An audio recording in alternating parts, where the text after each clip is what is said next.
Looks like a memorial.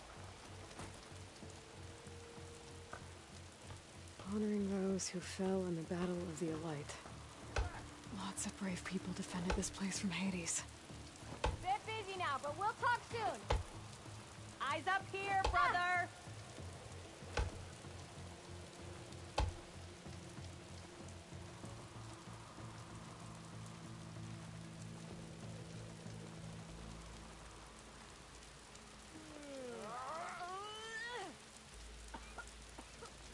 Sharp as ever. Machine carcasses. Remnants from the Battle of the Elite. We were almost overrun by the machines Hades controlled. But we pushed through.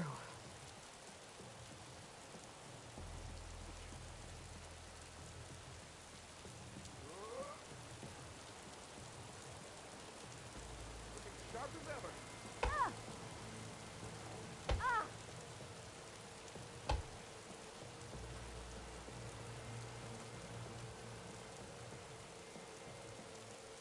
Shut it.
That was Rebel? This is an adventure. Anything's possible.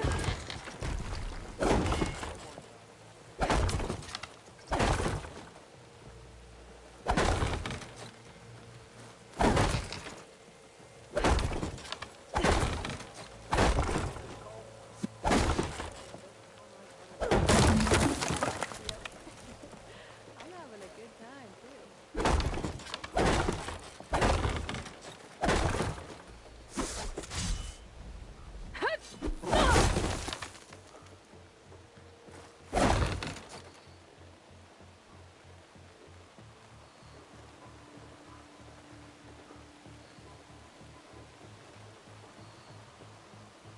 Walk it up, huh?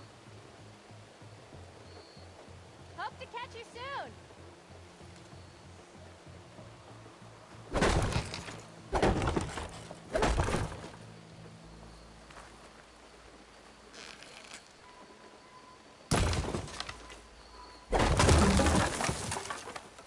Good to see you.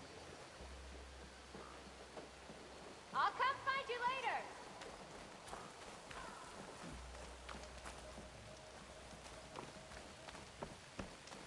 Savior, I hope all is well with you.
search this place.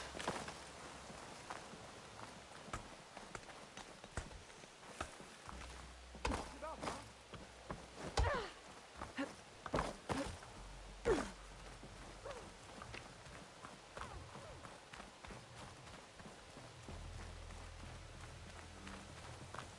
I await your findings, champion. Let me know when you've completed your examination. What did you find? Not done yet. But it definitely looks like the orb transmitted something into the spire. That can't be good.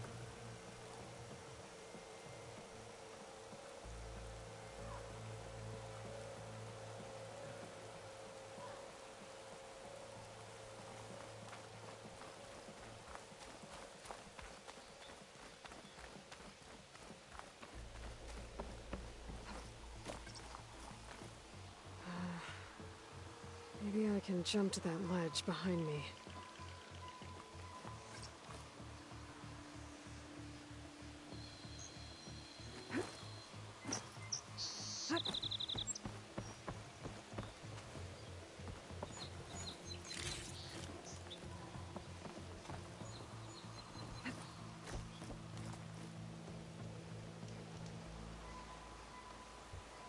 Should be able to jump back and reach those ropes behind me.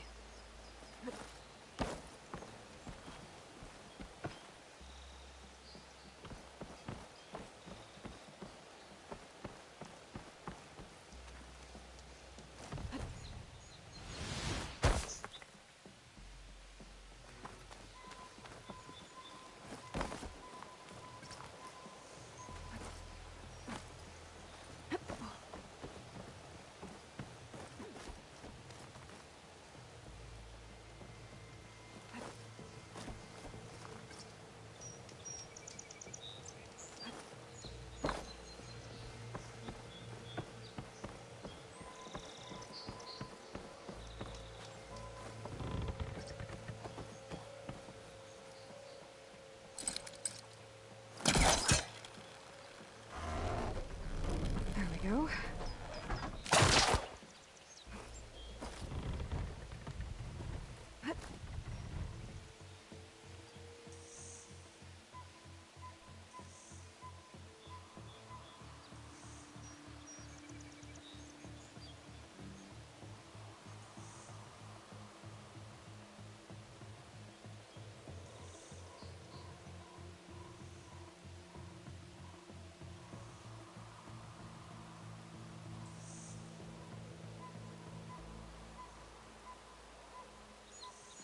Now, how to cross over to the spire. Should be able to get up there now. I thought Silence was helping me when he gave me his lance. But it looks like he tricked me. It transmitted something through the spire. Did he save Hades? Why would he do that? Well, if I can figure out where he sent it, I can track him down. Hopefully the transmission node at the top will tell me. Looks like this panel's ajar. Can I go up through the inside?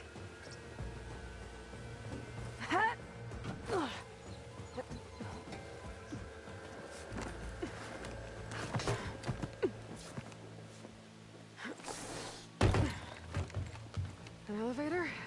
Let's see.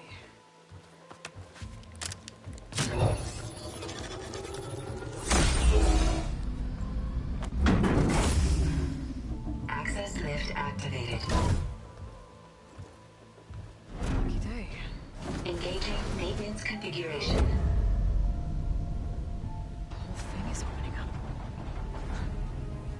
Wonder what the Carja will make of this.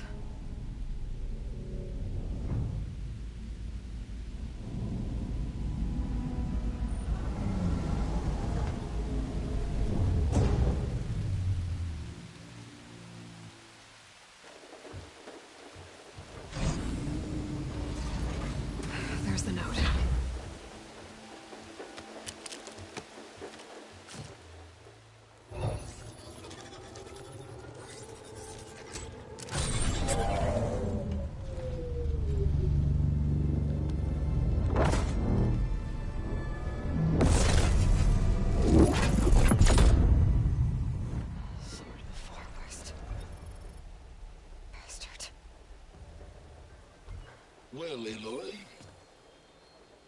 I see you finally figured it out. To be honest, I'm surprised it took you so long to discover my ruse. You rigged the Lance to steal Hades. How could you be so reckless? Reckless? You're the one who tried to purge Hades before its precious knowledge could be extracted. The mysterious signal that woke it, for example. Or why to obtain one of those Gaia backups you've been having such a hard time finding? If you knew, why didn't you just tell me? I've been having problems of my own these past 6 months, Aloy. The difference is, I've made progress. So once your anger at my entirely necessary deception has faded, why don't you come out here and find me in the Forbidden West, and learn all that I've discovered? Oh, I'll come find you, all right. Yes. Well, and the coordinates should make it simple enough. Even for you.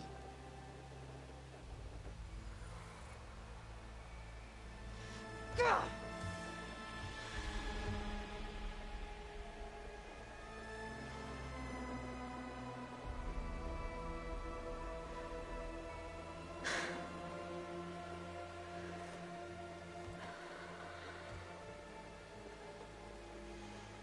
There's no other choice.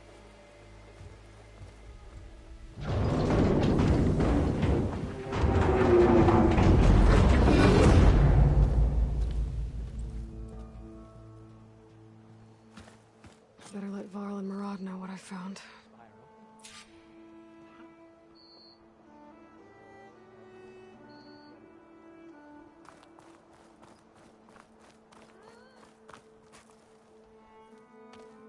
You went inside it, and it transformed. Almost like the day of the battle. I can only be grateful that it's a stormy day. Few will have seen the tower change from Meridian. What did you discover? Hades. The danger didn't end here. It went into the Forbidden West. And I have to follow. I see. That can be difficult.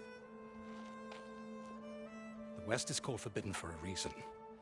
A tribe of ferocious warriors controls much of it, the Tenakth, and they allow no trespassers past its border. That said, under the Sun King Avad, a fragile peace has been negotiated, and indeed, the next embassy will take place in a day or two on the edge of the frontier.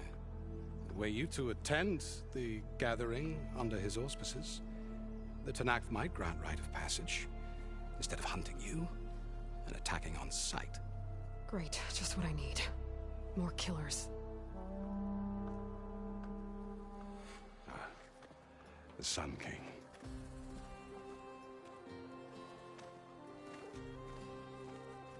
Aloy, it's good to see you. You left in such haste. We never had a chance to properly thank you. Can we show the champion the spear now? Please? Itamin, quiet. It's true. We bear gifts. Decorum usually calls for a ceremony of offering at the palace, but I thought you would prefer a less formal occasion. Bring them, please. Avad, this is all very kind, but Who's it? Vanasha. Quick. Better hand them over before she runs off again. Really? Must you?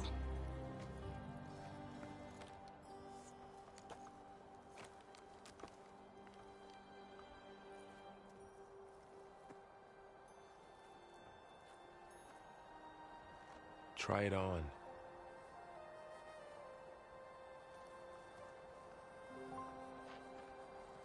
It's beautiful. On behalf of all the citizens of the Sundom, may these tokens remind you of our eternal gratitude.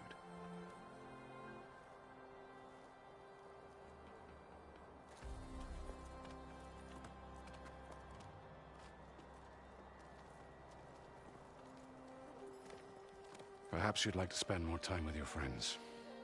Come speak to me when you're ready to depart.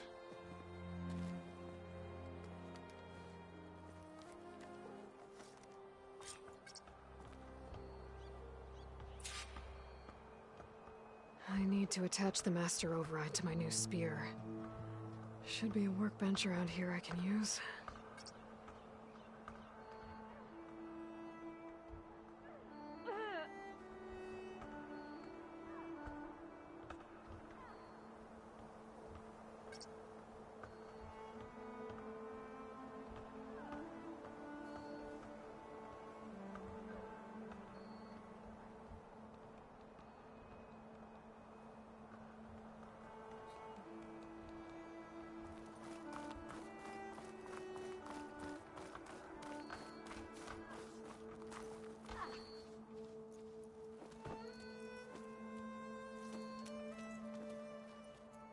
The sculptor wanted something even bigger, twice the size, covered in gold and jewels.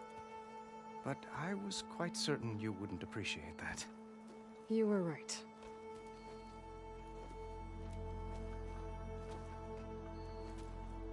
I'm sorry, Avad. It's good to see you, but I can't stay long. I see. I had hoped you'd remain in the city for a time. Perhaps at the palace. Meridian's still in danger. But it's bigger than that. To put things right, I have to go west. To Noct territory. By the sun, that's a Noct? Well, perhaps Murad already told you, but after years of hostility, we've negotiated a truce, in hopes of a lasting peace. Another embassy will be held in just a day or two.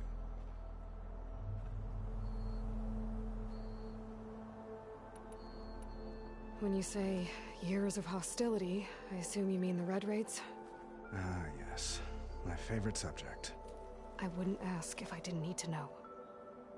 As you know, my father raided all the border tribes. The Asurum, Banuk, and Nora suffered greatly, resisting as best they could. But none fought back like the Tenakth. They rose up and assaulted our western front at Barren Light, sweeping us from their lands. Getting them to talk to us again after that was tricky.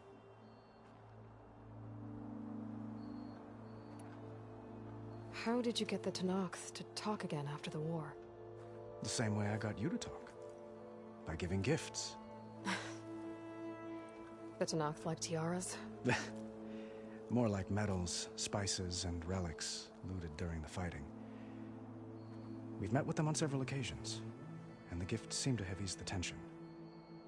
But this coming embassy is the most important yet. The best sign we've had so far that the Tenakth want lasting peace.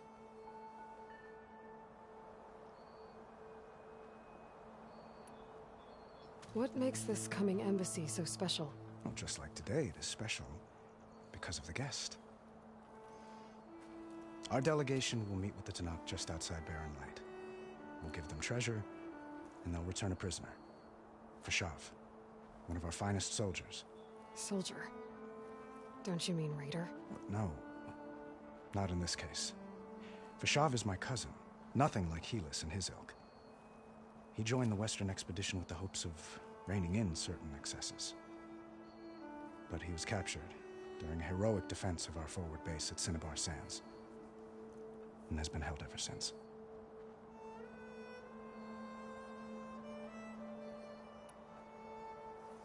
Your cousin, Fashav. How long has he been a Tenakth captive? 5 years. Tenakth emissaries swear he is well, but I wonder. That tribe is renowned for its brutality. How did he survive? Well, I'll know soon enough. If you see him before I do, tell him that I await him in Meridian, where he belongs. If I see him, I will.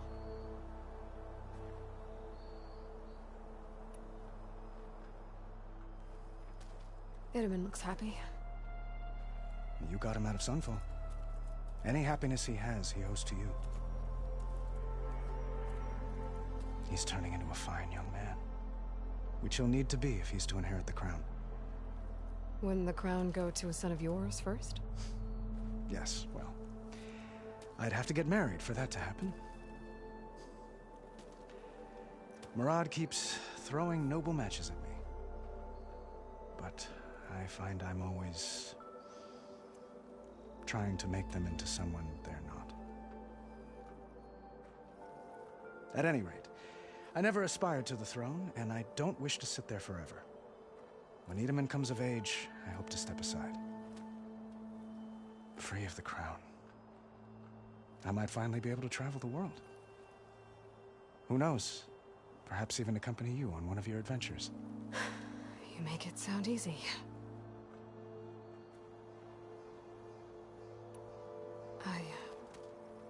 I need to get going. One moment, Aloy.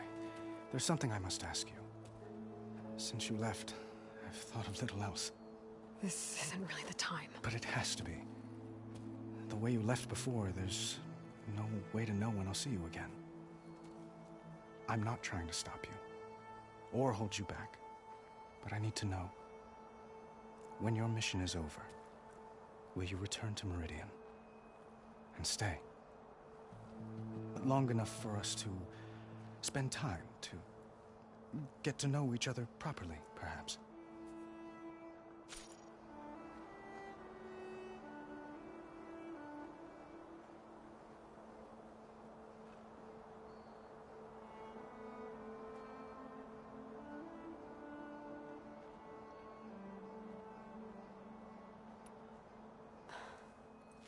I do hope to see Meridian again, Avat. And you. But this mission, it's my life. It's all I can think about. I have to stay focused. What happens after? I can't imagine that. I wouldn't know where to begin. Well, if that place were to end up being Meridian, know that you will always receive a boundless welcome here. Tend to your mission, Aloy. I will hope for your success, and look forward to your return.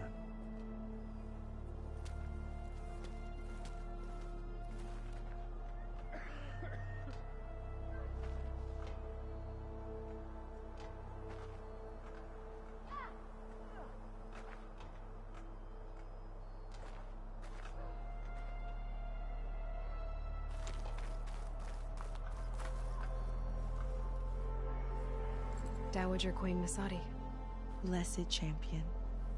Itamen, what do you say?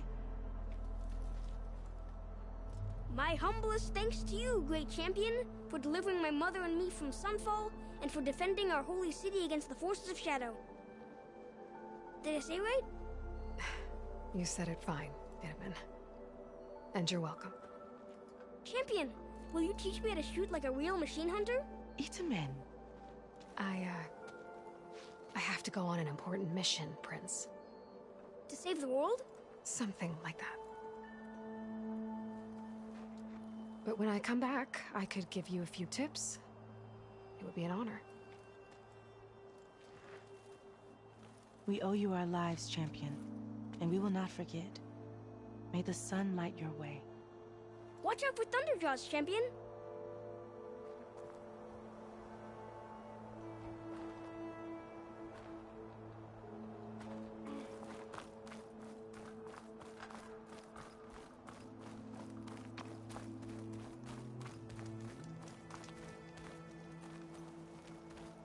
That's part of the Deathbringer we defeated.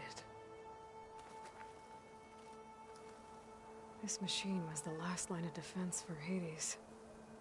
It dragged the orb up here and then nearly killed me, but it's just a piece of scrap now.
there. The workbench. Silent treatment. Uthid, Vanasha. Thanks for being here. Wouldn't miss it, even if you did leave us hanging after the big battle. Vanasha, stop. She's here now, isn't she? For the moment. But I see that look on her face. She's got business to attend to, and it isn't in Meridian. You know, I didn't vanish before because I wanted to. I had... No, Huntress. Please. You don't have to justify yourself to us. You saved our butts. If you've got to go, go. With our blessing. Always.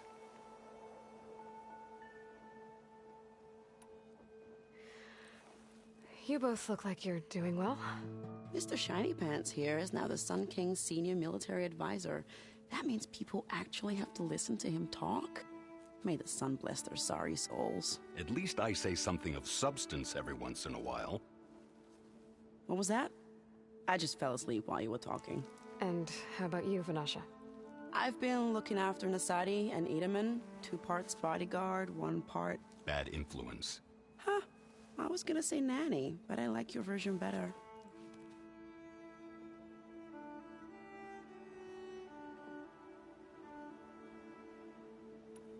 I never pictured you as a nanny. Edaman must be special. Hold on now. I'm not entirely domesticated.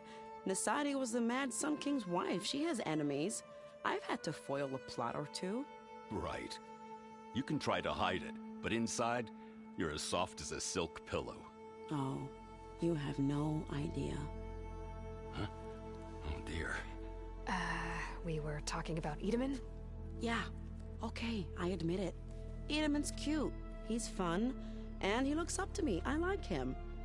Except when he forgets to wash his hands after hooking worms in that muddy garden behind his solarium. Blech.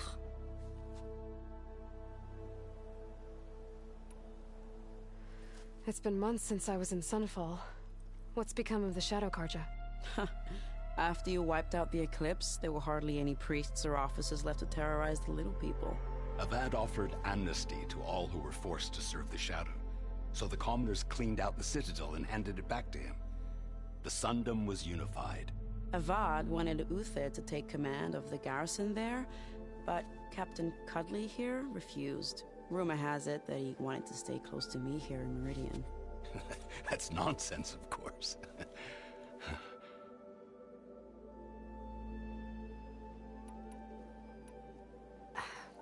Well, I know.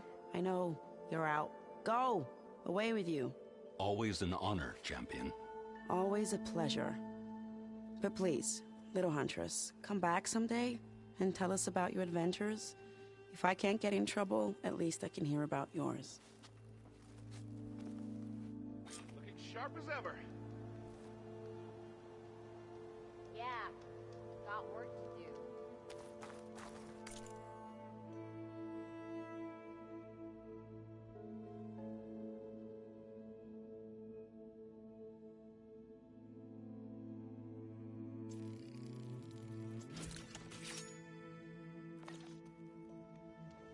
Okay. Master override installed. Plus, something new. To store up and release energy. Resonator. Should help in a fight.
Aloy, are you finished with your friends, or do you need more time?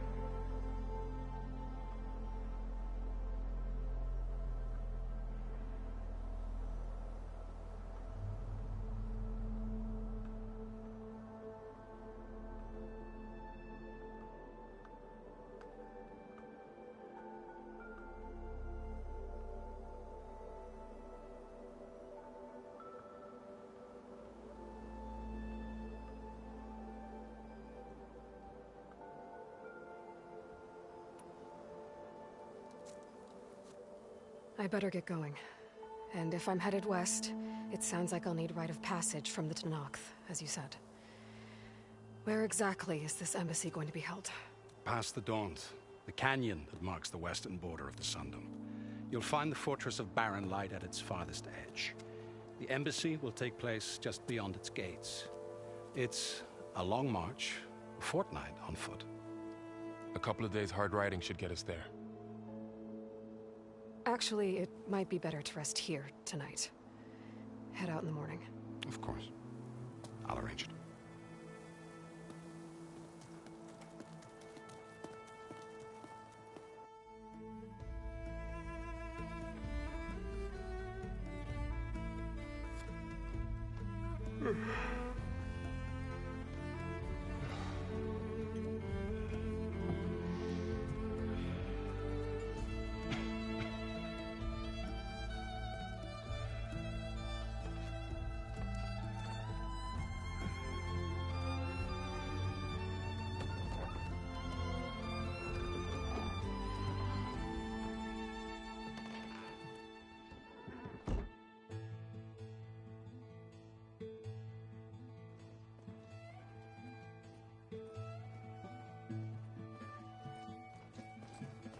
Am I the one to hold this crown of ash and salt? Their kindness calls to me. I have to block it out. My voice has grown so somber. These words don't seem like mine, but the iron won't subside. No matter what I try.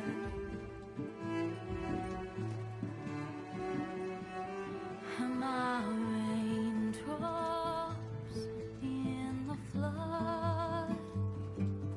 In this emptiness, in the storm. If I falter, if I fall, the wave inside my soul carries all I know. Who can take my hand in the flood?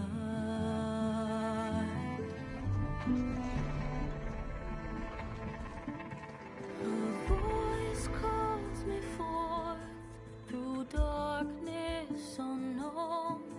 My heart with silence burns through solemnness and bone. The edge beyond the shore, this weight of root and rod.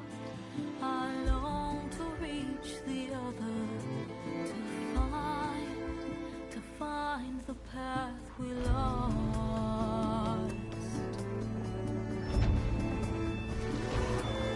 Am I raindrops in the flood? In this emptiness, in the storm. If I'm broken, if I'm torn, the wave inside my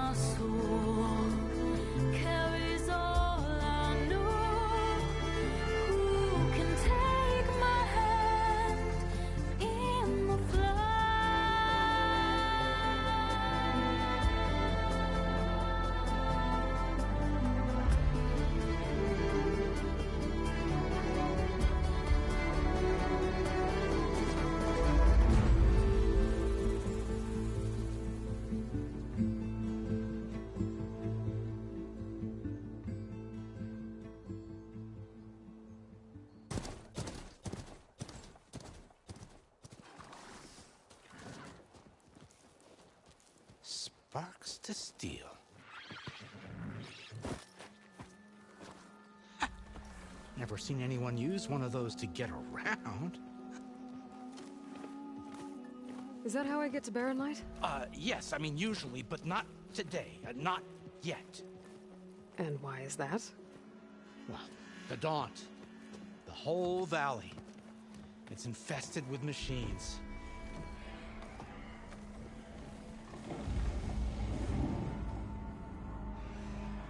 I can handle machines. Oh, I'm sure you can, but I'm under strict orders not to operate until the whistle down at Chainscrape sounds the all clear.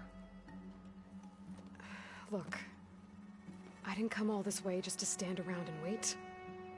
I'll crank that car down myself if I have to.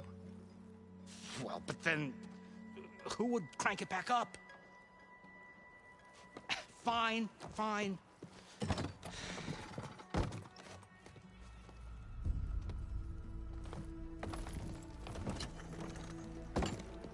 Though, should anyone ask, it might be best to say you forced me.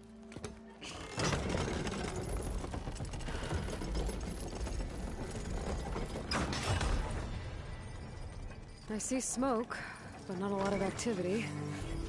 Smoke's probably coming from something the machines wrecked. As for the quiet, well, there's a work stoppage in effect because of all the fuss. What sort of machines are causing the trouble? Nasty ones, and lots of them. Bristlebacks, they're called. Strangeness is, they're not native to the Daunt. Just showed up, all of a sudden. No hunters to kill them? Oh, we've got hunters, just none that want to cross Ulvund. Boss of Chainscrape. He is self-appointed. Work.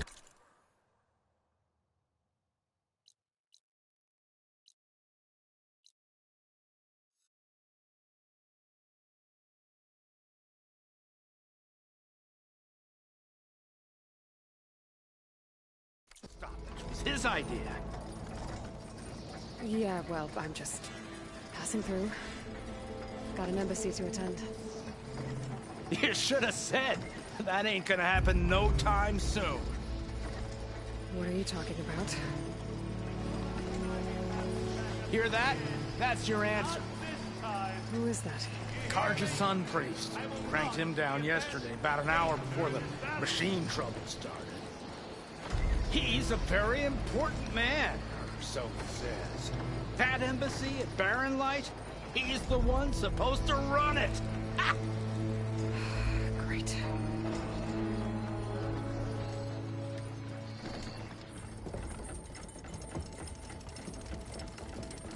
If you don't do as I say immediately, the Sun King himself shall hear of your insolence. Thanks to you, I was forced to spend the night shivering in the tent. Exposed to attack, I might have died. Oh, me you refuse to transport, but not this... what? This Nora girl? This savage? Besides, scallywag. Wadis. That's Aloy. Studious Wadis. Aloy, you know, savior of Meridian. Really? Well, that lessens the insult, I suppose. I came here for the embassy at Barren Light. Way I hear it, so did you. Well, not with the valley infested. And so did Ahriman, proclaim the Sun Priests most precious and worthy of safekeeping. See? Scripture. I shall head to Barren Light when the captain of the Vanguard tells me the way is clear, and not a moment sooner. Fine. Captain's a friend of mine, you know? Where is Erend? Wouldn't mind speaking to someone a little more action, a little less... scroll. Wadis. Studious Wadis.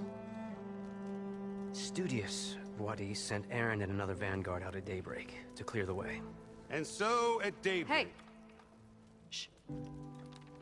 Down the valley, then? Yeah, said they checked the ruins on the left bank for tracks. Take it from there. Okay. I hear there's a work stoppage. Any way to upgrade my gear? I'll bet the smith in Chainscrape would let you use his workbench.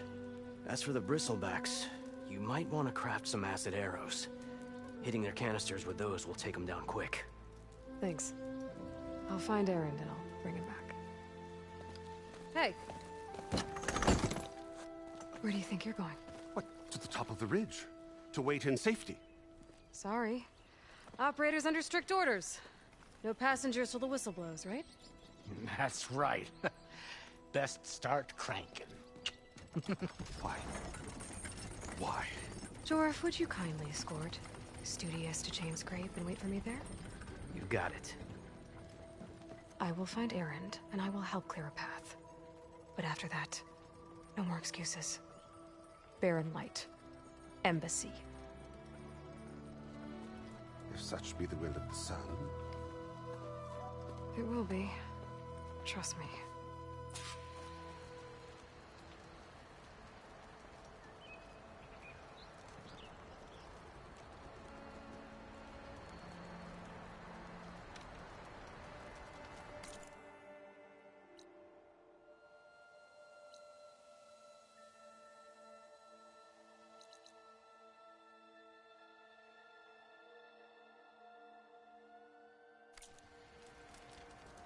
I gotta find Erend.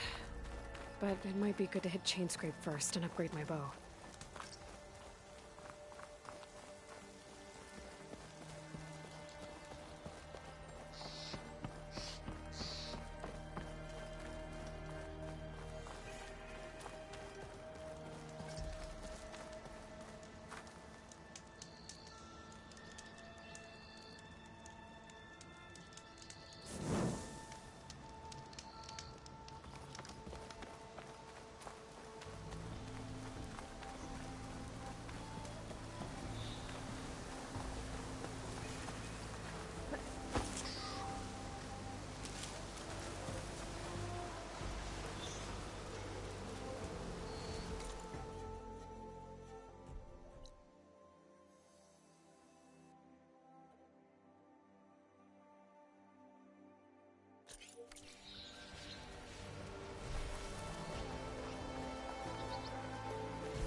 Smoke.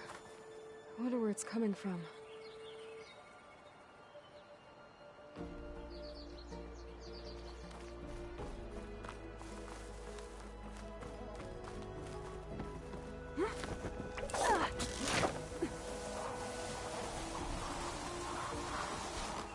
Miners. Looks like they're in some kind of trouble. I think that's the foreman. I should check in with him.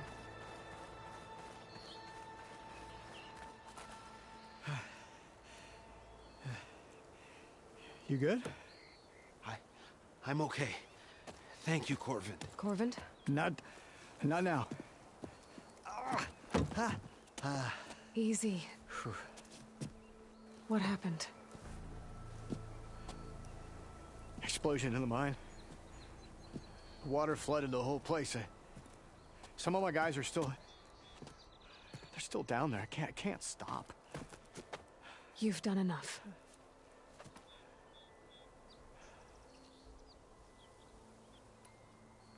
Are you hurt? I'll live. The others. Please.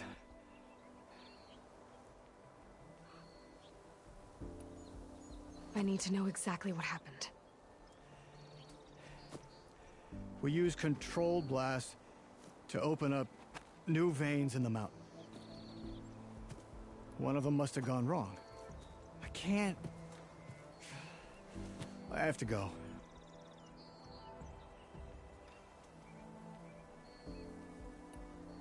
How many are still down there? Corvin, how many? Two. Two, I think. Two more. I'll do what I can.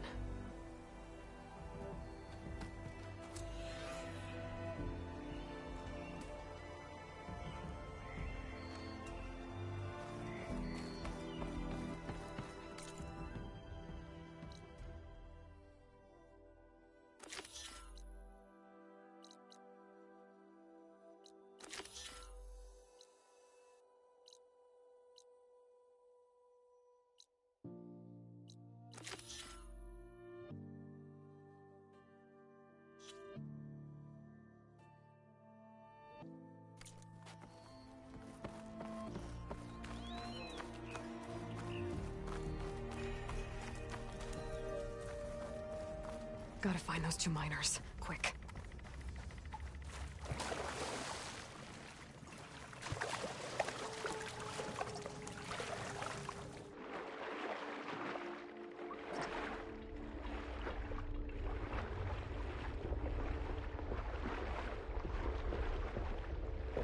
Hello?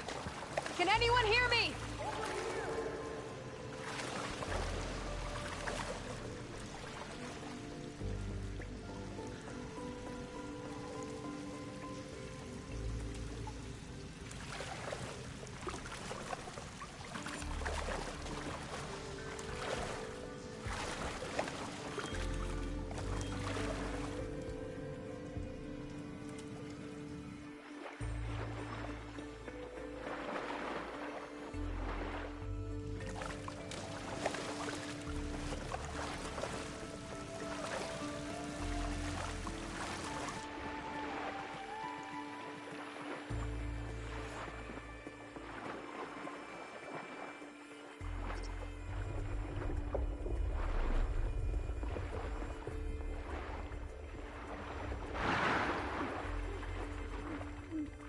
The miners.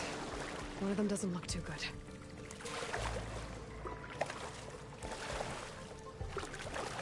Whew. Well, that'll keep me awake. You need to leave, Thornton. Not without you. I think I'm starting to see things. Is that a Nora?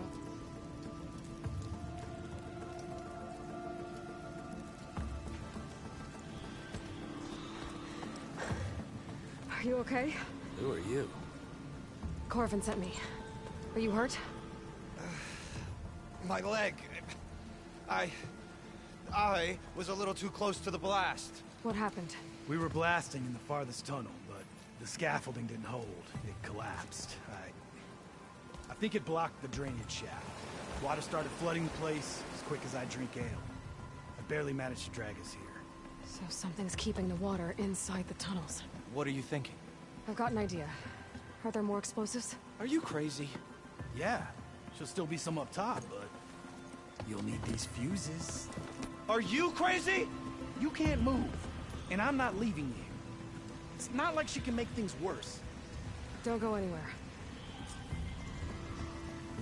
I need to find whatever's blocking that drainage shaft and blow it sky high. Hopefully without...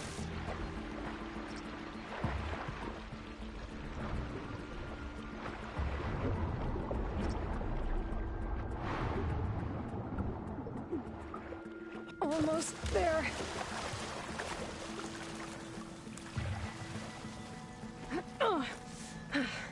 Made it.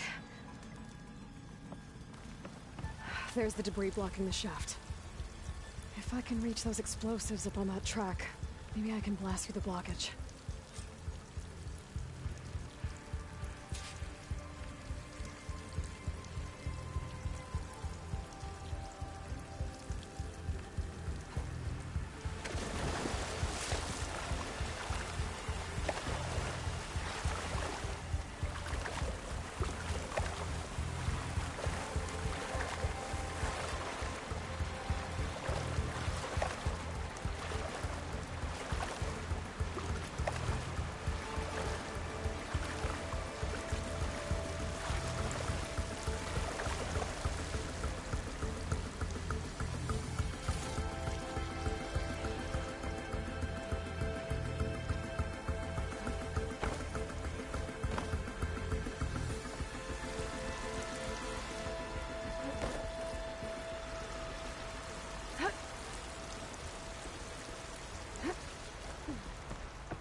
Maybe I can swim past unnoticed. Maybe I can swim past unnoticed.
continuous fire against it.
If I find the right cauldron, I could learn how to ride this machine.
They're searching for me.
That's all of them.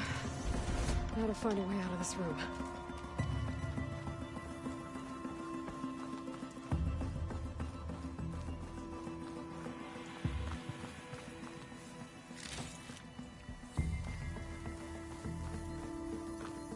I need to find a way up to those explosives.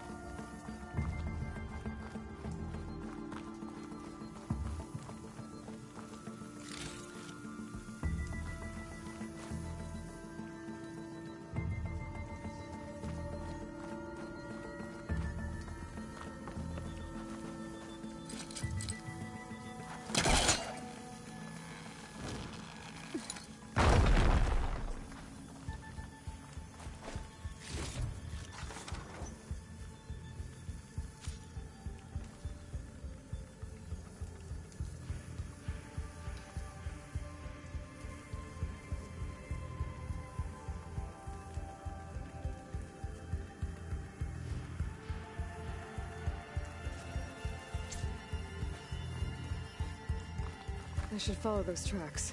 See if they lead to the explosives.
Let's see where this leads.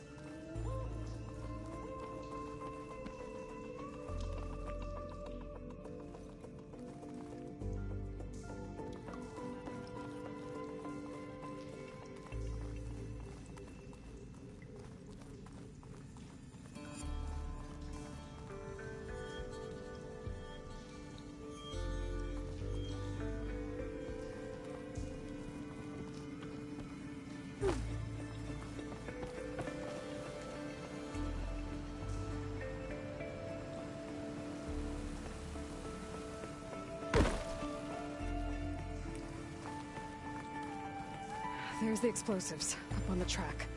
Just need to get across here somehow. Might be a good idea to drop that ladder.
Trick.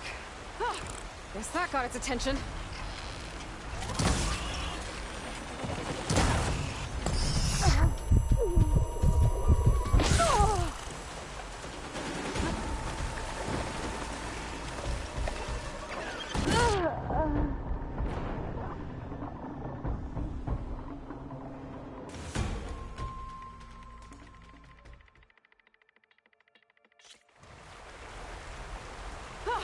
Guess that got its attention.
Guess that got its attention.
Let's go check on those miners.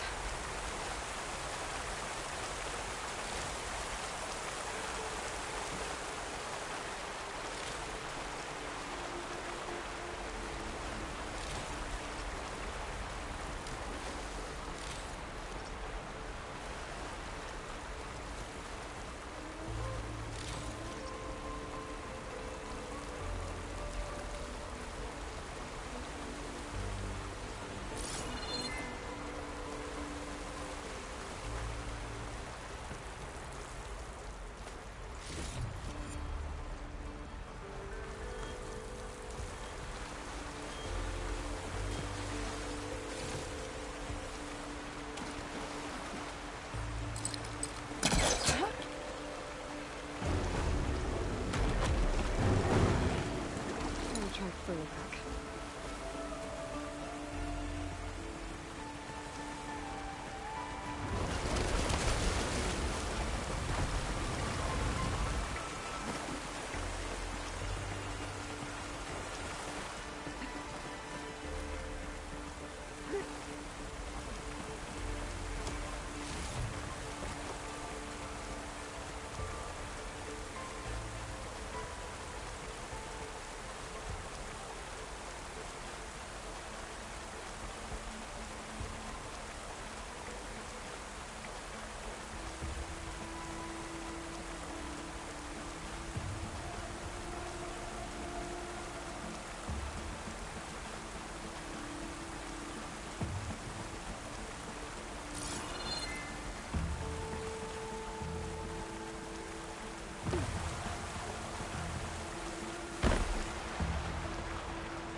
She's so dead. We don't know that.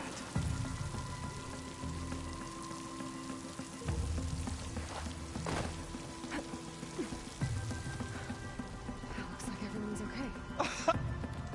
You did it. I thought you blew yourself up. Are you two okay from here? I can get this idiot down. Don't you worry. Thanks, kid.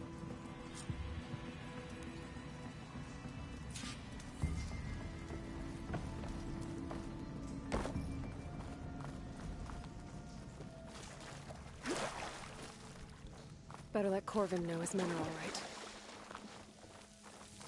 Come on. Up we go.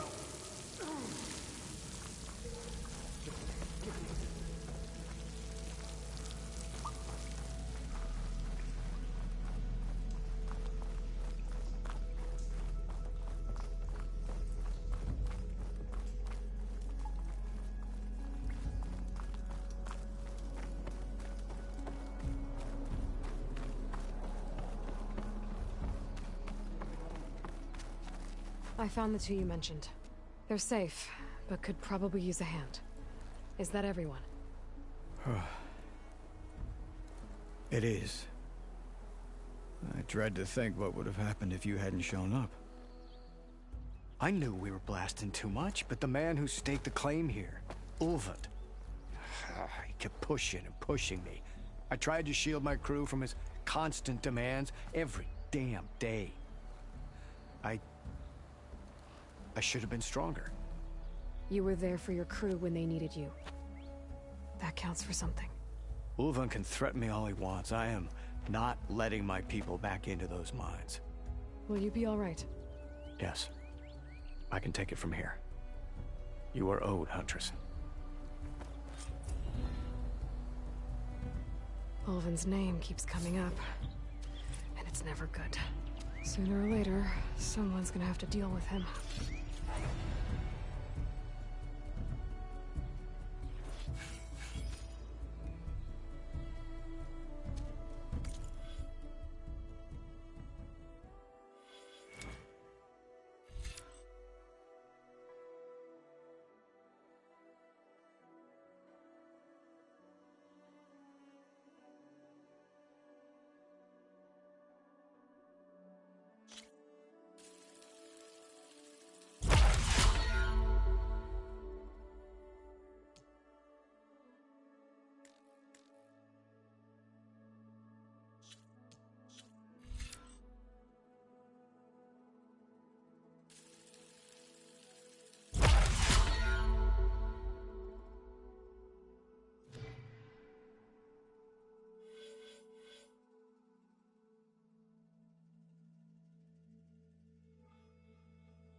Thank you, Huntress.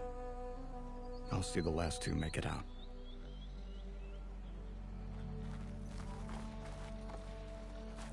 Thank you, Huntress. I'll see the last two make it out.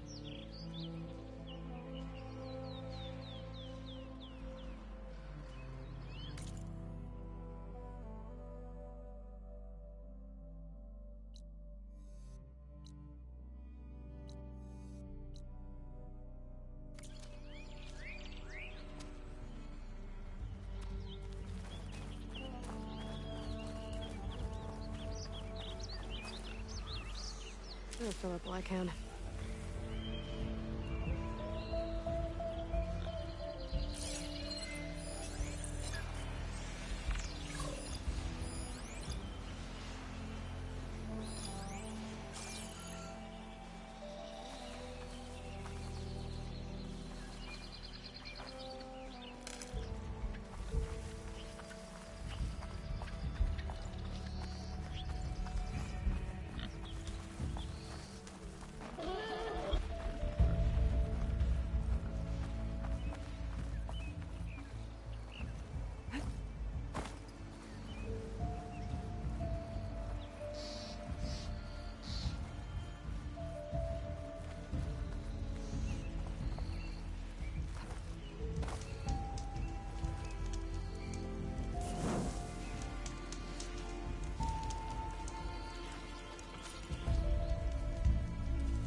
I'll have to find a cauldron out here to learn how to override that.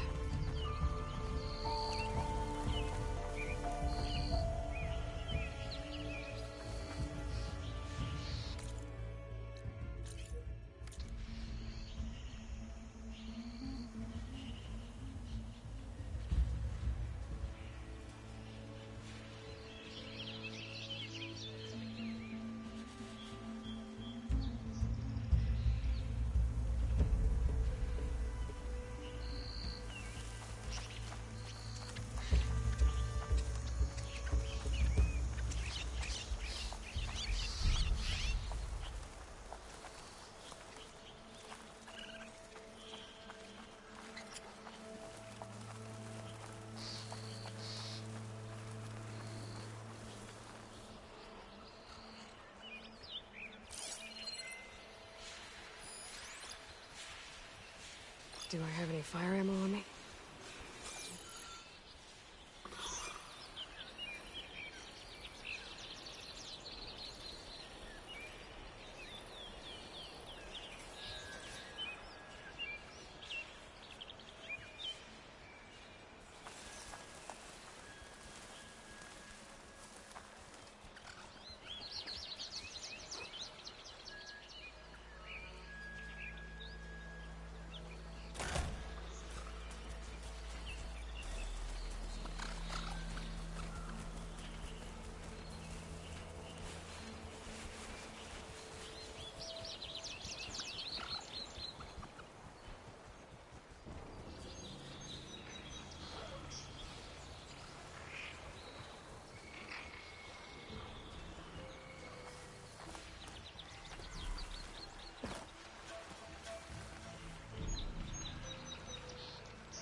Snow's melting on my clothes.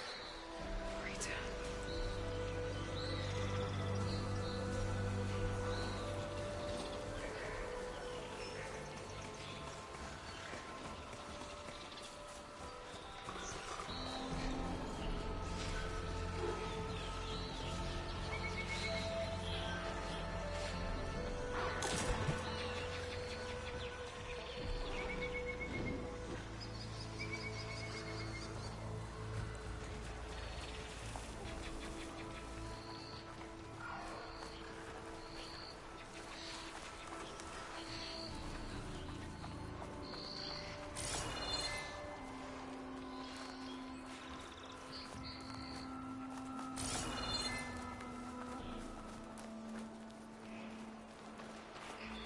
There's an old watchtower at the top of that cliff. I wonder if there's anything still inside.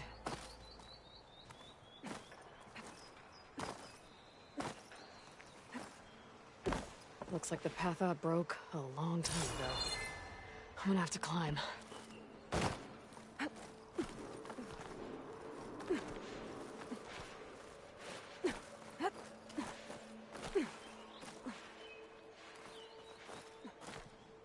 Be careful not to let this stain my hands.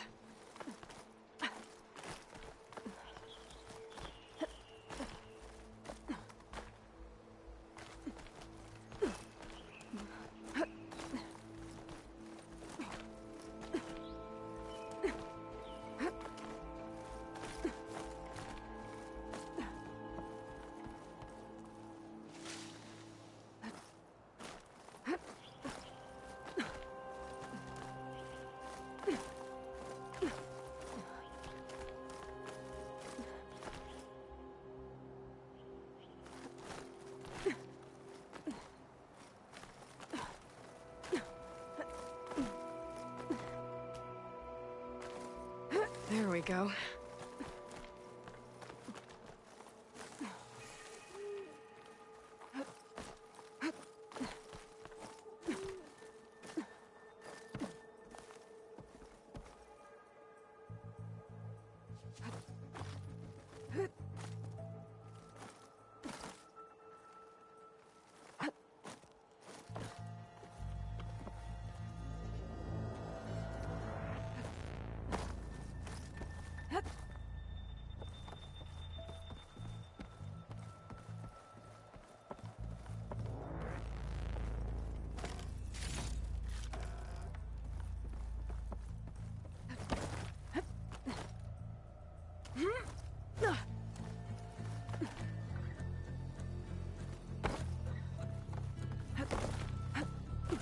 Some kind of device.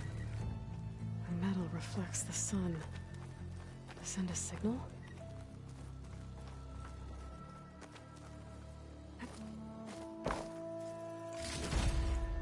Looks like some kind of lens.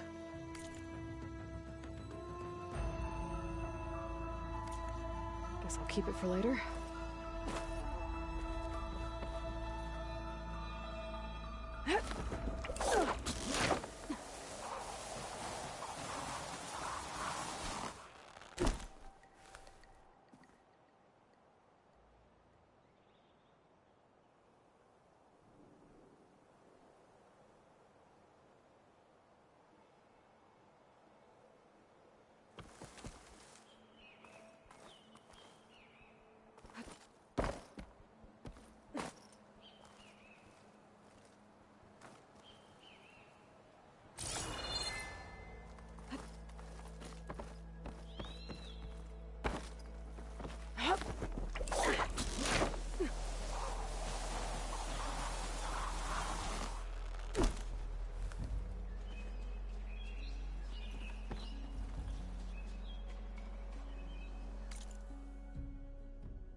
This'll make a good die.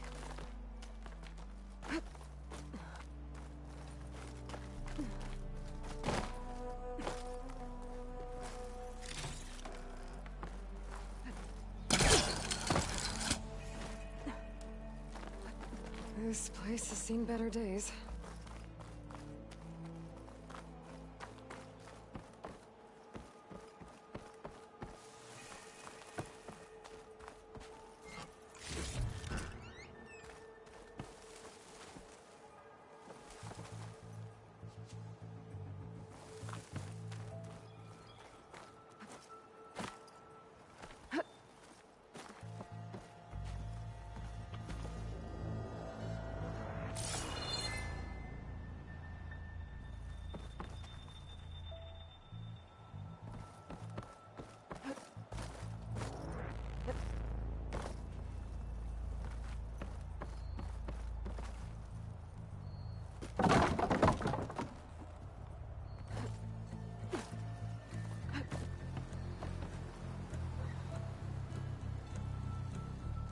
I don't think I can get past them.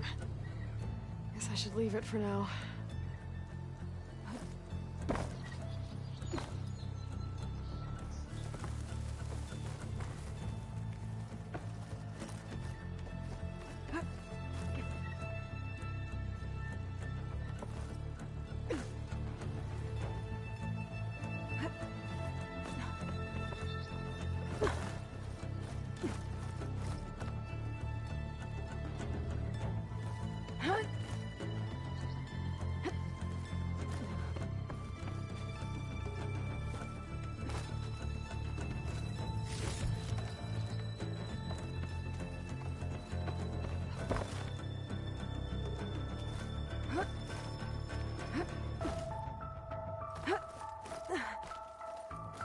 Made it.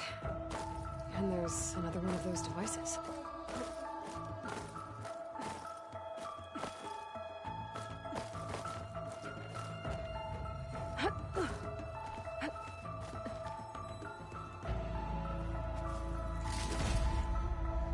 Lens.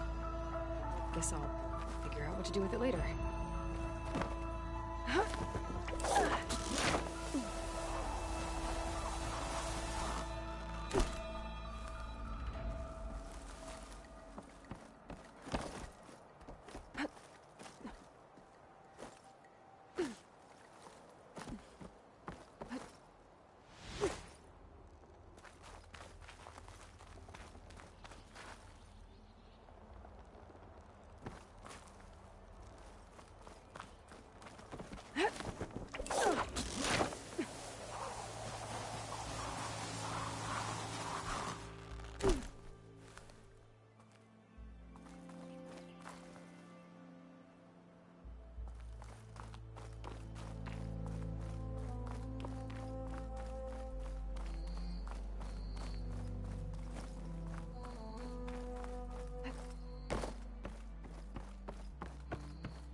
Must be Chainscrape. Jaruf said I could get my bow upgraded in there. Might be able to tinker with my other gear, too.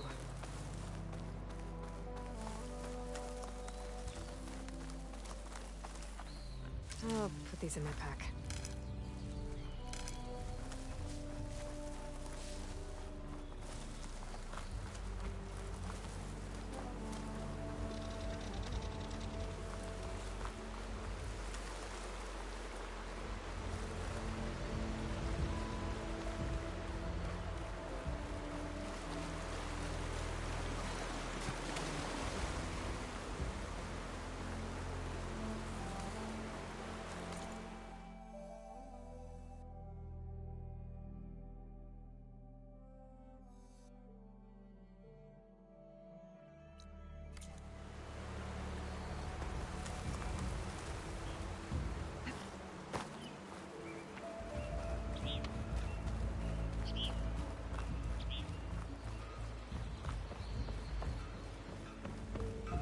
Outlander approaching. Is that the savior? Wanna come in, Savior? Welcome to Chainscrape, Savior. Open up, guys. Jor's orders. Good enough for me.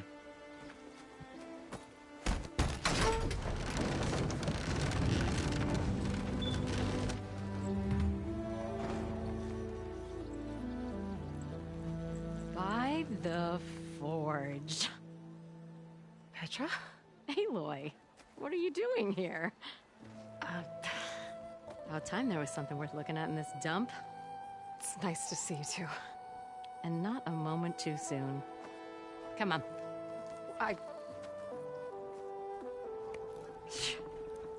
Damn brewery's the only thing I can count on in this place. Yeah, I heard. Machines, work stoppage. Oh, those are just the latest malfunctions. Chainscrape's always been a few tools short of a kit. And right there is the biggest tool of all. Our land, not our problem. The bristlebacks are everybody's problem. Roland?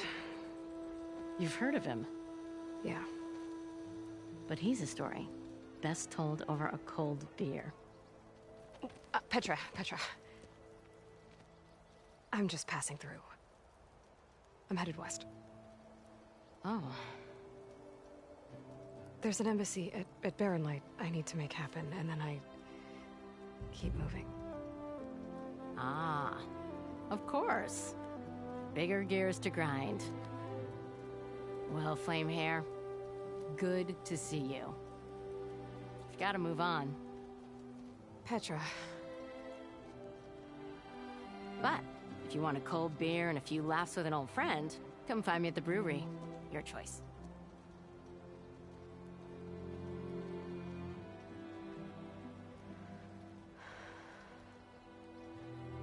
Well, this Olvan guy sounds like trouble. Maybe Petra could use some support. But first things first, I need to find that workbench and upgrade my bow.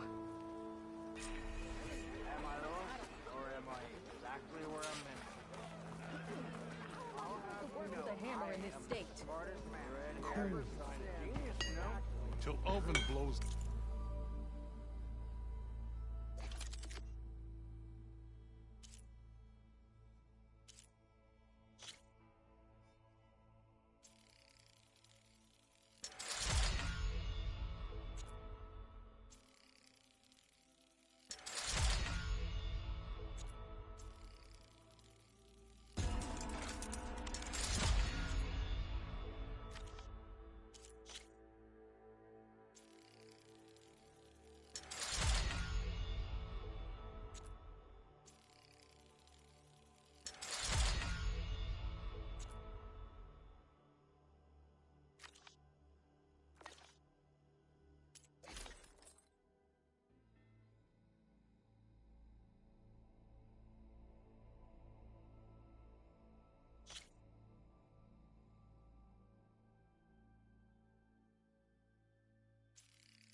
Whistle, no one's working anymore. I know. I'll see you later. All right, well, what about those machines, you know? This should be useful. Now I just need to find Erend and help him clear the bristlebacks. If I'm drunk, you...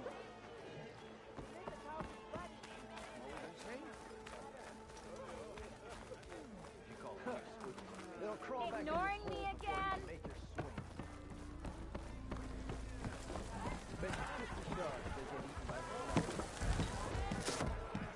Hey, Mildef. I took some of your stew last time I went into the wilds. It kept me going for a week. I felt like I could have put a strider in a sleeper hold. Enjoy it while it lasts. Sounds like you're serving up some impressive provisions here. Not again. You can have the discount too, but you'll have to come back later. I think you have me confused with someone else. Olvin didn't send you? No. Oh, my apologies. It's just that his minions won't stop pestering me. Now I've even worn out my special grill. Since I'm in the midst of a crisis, perhaps you could skip to what it is you wanted? Some of your food? Of course.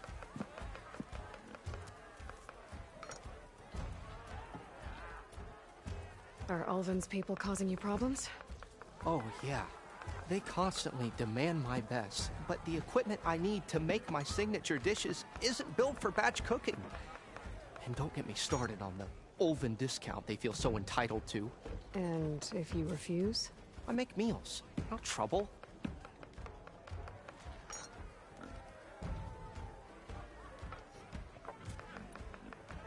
How did you end up in Chainscrape? Heard about a new and upcoming town at the edge of the frontier. Where there's a town, there's a tavern. I was in need of work. So I got myself out here and started cooking. Some of these people had never tasted proper boars and berries stew before. Anyway, next thing I knew, people kept coming back.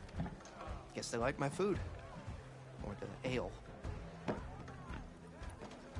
Your last customer mentioned your cooking really kept him going out in the wild. Where I'm headed, I could use some of that.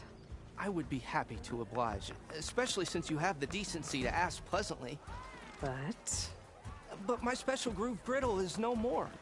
Without it, I can't cook any of my signature dishes.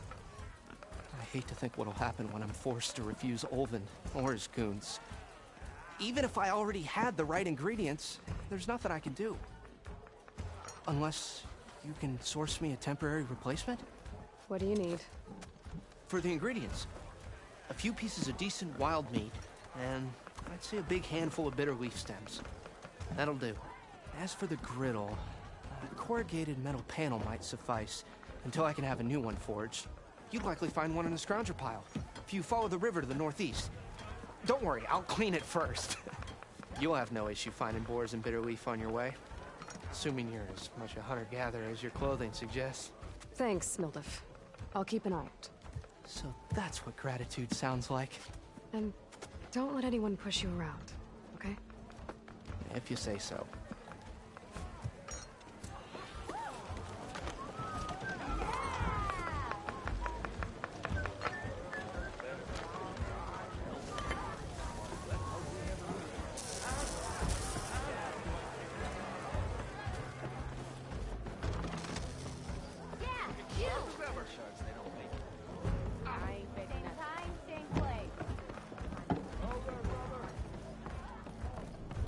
Aloy, change your mind about that brew? Come for that beer after all, eh? Here, sit down. Get a pint in her hand. Wasn't expecting you to swing by. Since when do I do what's expected? Ha! There's that spark. Fire and spit. Fire and spit.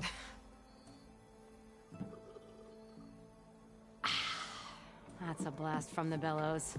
Won't fix the forge, but at least I can forget about my troubles for a while. Like what? Take your pick. We got bodies to bury from the bristlebacks, the work stoppage, Ulvin grating the gears about his concession decree. Hey! Weapons off the table! Ah, don't listen to me. Nothing a cold brew and knocking some heads together can't fix eventually.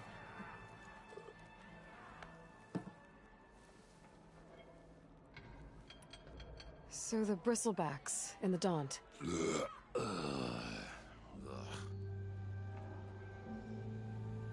Where did they come from? That's the thing. No one rightly knows. They just showed up one day, rampaging around the valley like they exploded out of a forge. Lost some good people. But I heard talk of some vanguards trying to take them down. Did they come through here? Stopped by briefly for supplies. Ulvin was none too pleased.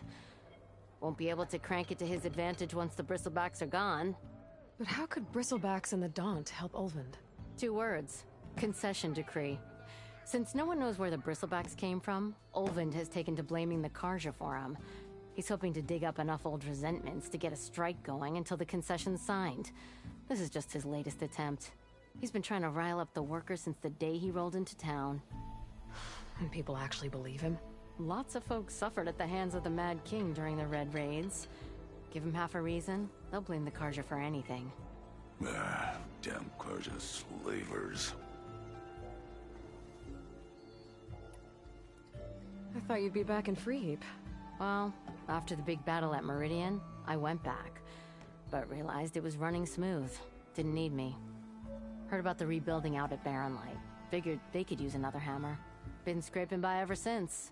You could always leave. And go back east? Nah. I ain't one to leave a lit forge. Besides, someone's gotta be a squeaky wheel for the workers around here.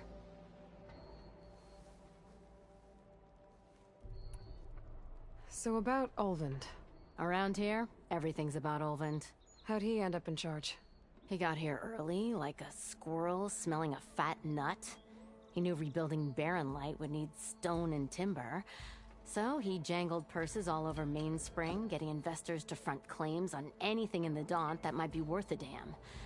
Thing is, all the bankers back home know that this is Karja land, and the Sun King can revoke those claims at any time. That's why he's desperate for the magistrate to sign off on a concession decree.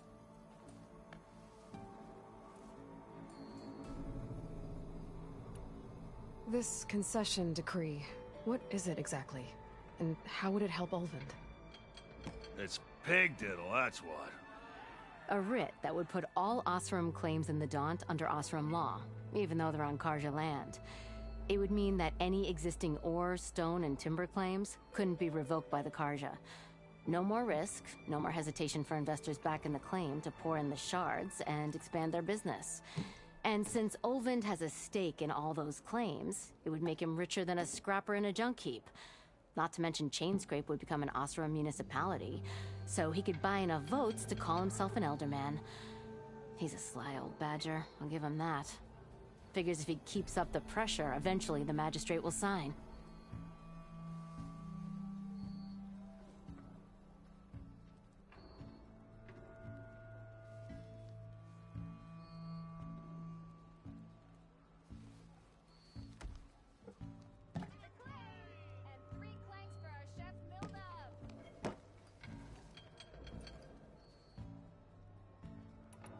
Well, I have to be going. Thanks for the drink, Petra. I'm glad I stopped by. Anytime, Flamehair.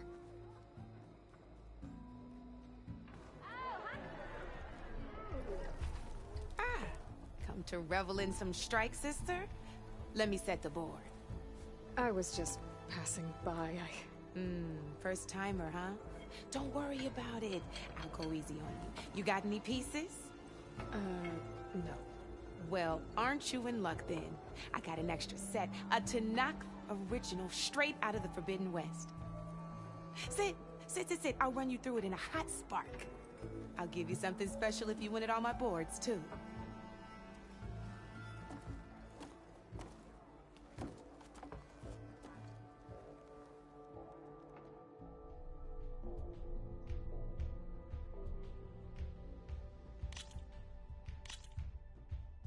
All right, let's start off simple. The Tanakh like to say that Machine Strike is a game of pure strategy. We each get a set of pieces. Each piece represents a kind of machine, and each machine is worth a different number of victory points. And to win the game, you'll need to gain 7 victory points by destroying the opponent's machines. It can be tricky remembering the details of every machine, so we use these notes to keep track of them. You see that number on the top right corner? That there is how many notes also tell you how far a piece can move, how powerful their attacks are, the distance they can strike from, and of course, their health. Okay, that's enough for now. Let's just play. I'll explain the rest as we go. I own the board, so I get to choose who goes first. Since this is your first time, I'll let you go. Usually you get to choose which pieces to set on the board, but this will do for now. Pick up that machine piece to your right, and move it forward. And remember, each machine can only move a certain distance. Take a look at your notes if you need a reminder.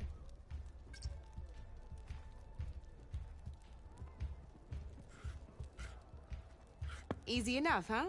Now, you get to move 2 machines each round, so go ahead and pick a second machine.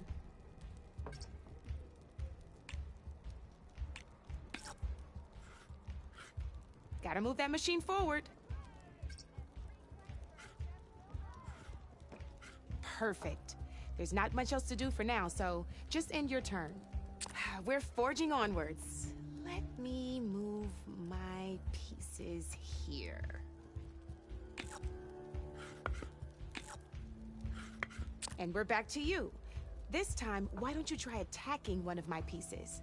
Try with that machine on your right first. Now move the piece close enough to attack one of them. When performing an attack, you'll be testing your machine's combat power against the opponent's. A machine's combat power is a combination of the terrain your machine is standing on and its own attack power. This board only has grassland terrain, which has no effect on a machine's combat power. And your current machine has 2 points of attack power. So in total, your machine's combat power equals 2 points. Since my machine isn't the one attacking, it has 0 points of attack power. And just like your machine, it's not affected by grassland terrain. So right now, the difference in combat power between the 2 machines is 2 points. This means your machine can do 2 points of damage to my machine. Did you get all that?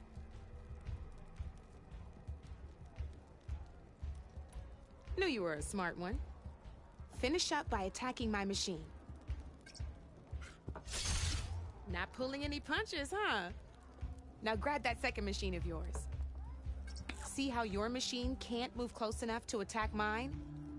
You can make your machine sprint. That lets it move 1 space further. Try it out.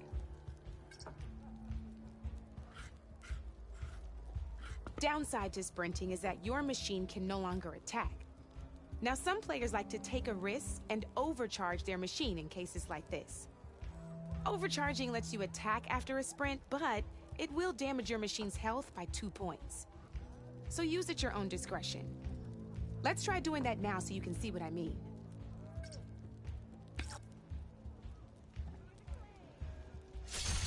That's about it for your turn, then. Now, I'll let you in on a neat trick. That machine of yours, the one closest to me, grab a hold of it. Same as in the wilds, machines have both armored points and weak points. You can see them marked on the pieces. Blue shows where their armor is thickest. Hit them there and you'll do some damage, but not a lot. Now, red shows the machine's weak points. Hit those and you'll deal a mighty blow. Here, let me show you. Rotate that piece so your machine faces mine. Now let that machine have it. Off the board she goes, and there's your first victory points. You don't have 7 of them yet, so let's keep going. Your machine attacked mine, but hasn't moved yet. Go ahead and move downwards towards my remaining piece. You've already attacked a machine and moved your piece. But if you overcharge your machine, you can attack a second time. And by the look of your machine's health, you'd be sacrificing your piece to defeat mine. But sometimes, that can be a good thing. Overcharge your machine to attack mine a second time, and I'll show you what I mean. Ain't that a thrill?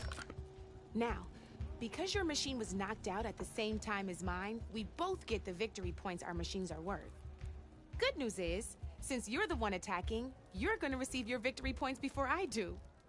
Which means you can reach the coveted 7 victory points first.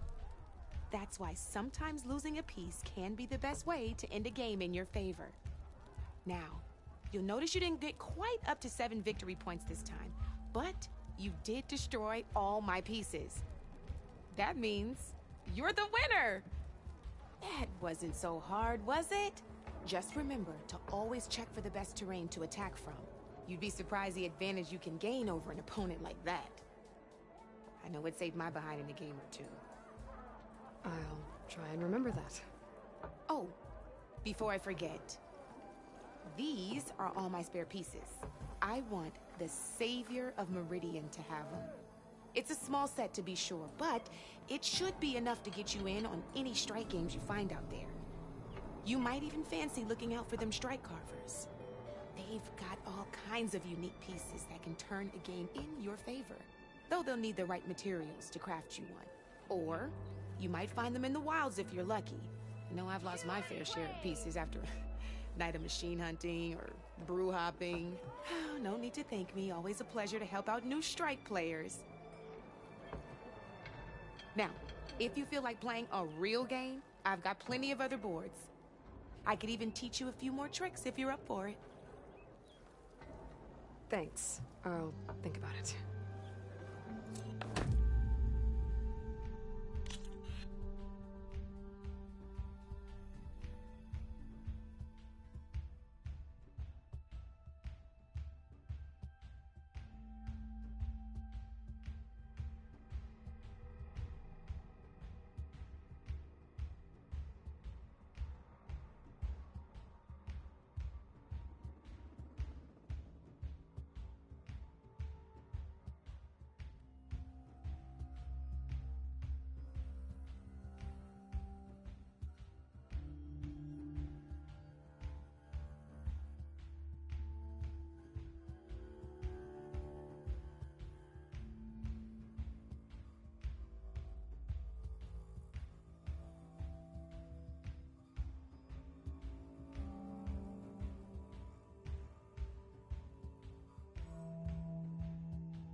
I knew I'd make a strike player out of you yet.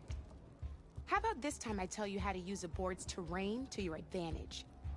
This one's got all the different terrains you can encounter in a game of Strike. Knowing when and how to use them can mean the difference between victory and defeat. Terrain mainly affects your machine's combat power. As you know, when fighting an opponent's machine, you compare its combat power to yours. The higher your machine's combat power, the more damage you can do. So finding the right terrain is an essential strategy for overpowering your opponent. Here, I'll show you. Grab that piece to your left and move to attack my machines. Now let's take a look at your machine's combat power. Combat power is the sum of a machine's attack power and the value of the terrain it's standing on. Since your machine is attacking, it's using its 2 points of attack power. It's also standing on forest terrain with a value of 1 point. Add those together, and your machine has 3 points of combat power. My machine is standing on grassland terrain with a value of 0 points. It's also not attacking, which means their attack points aren't in play. So my combat power is 0. This means your machine can do 3 points of damage. Go ahead and test it out. There you go. Now, choosing the right terrain doesn't just improve your offense. It can also help defend your machines from attack. grab your other piece and place it in front of my second machine. Since your machine is attacking, it's using its 2 points of attack power. It's standing on grassland terrain. This terrain has a value of 0. This means your machine's combat power adds up to 2 points. My machine can't use their attack power since they're defending their position. But they have the higher ground. They're standing on forest terrain, which is worth 1 point. This means my combat power adds up to 1 point. Now, the front of my machine is colored blue. This means that the spot you're about to attack has armor protecting it, which means my machine gets an extra point, giving it a total of 2 combat power points. If we compare the combat power of both machines, you'll see that you won't be able to do any damage. Whenever you're unable to top an opponent's combat power, you can still choose to attack and break their machine's defenses instead. Go ahead, try it out and see what happens.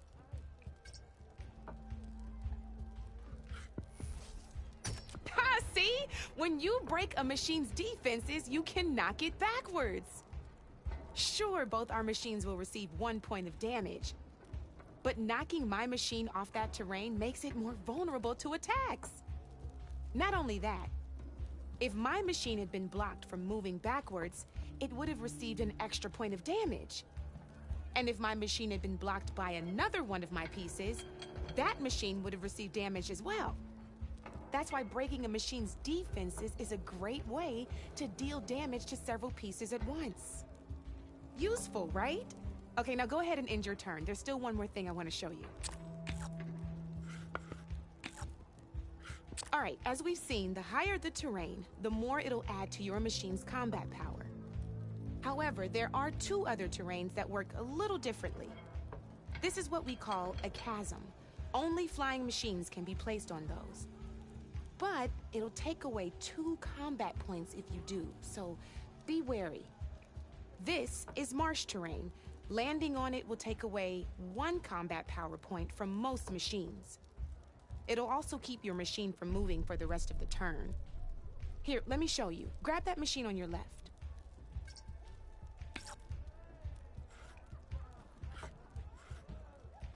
Your machine won't drown or anything.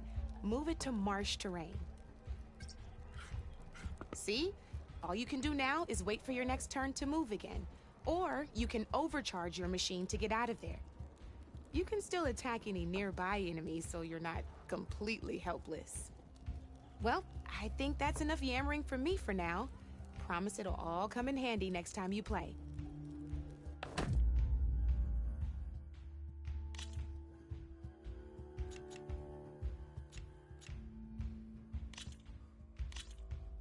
Here for more tips? Why don't I tell you a bit more about the pieces we used to play? In a normal game, you get to choose which machines you place on the board. Each one is worth a certain number of setup points, and you can spend up to 10 assembling your army. Knowing what each machine brings to the game and building an army that matches your strategy is the key to becoming a machine strike master. When assembling your army, there are a few things to keep in mind. First and foremost, you can never have more than 4 of the same machine on the board at the same time. With that in mind, most players would choose machines based on how far they can move or how much attack power they have. But a real strike player will be looking at a machine's type and skills. Let's take a quick look, shall we? Pick up that machine on your left. All right, let's talk about the different ways in which a machine attacks its opponents. In other words, its machine type. If you look at your notes, you'll see this machine here is a melee type. You can also tell by the shape of the base the piece stands on. A melee type machine attacks the first enemy within range, and no one else. We've seen this plenty of times, so just move that piece forward so I can show you some more stuff.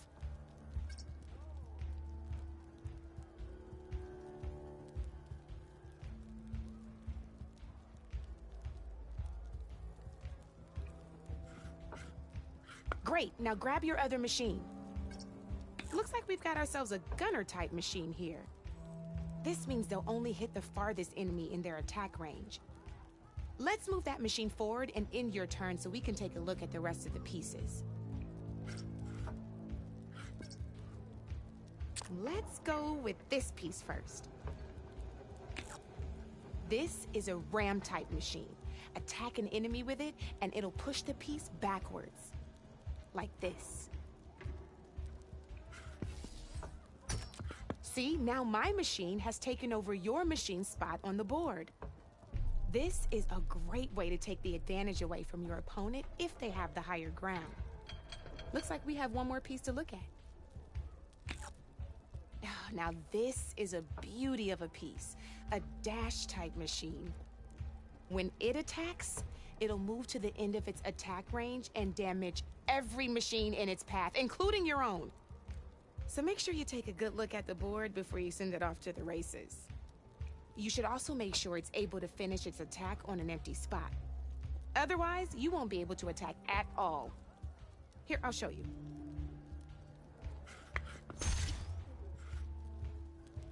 Look, it even rotated your piece. A nifty little piece you'll definitely want in your set. If you look at your notes, you'll notice this particular machine has one of the skills I mentioned before. There's quite a few of those, and we haven't even looked at all the machine types yet. But I'm pretty sure you've got more important things to do, so I made you a list. It's got all the tips and tricks we talked about, too. I think that about does it for now, so if you want to play a real game, just let me know.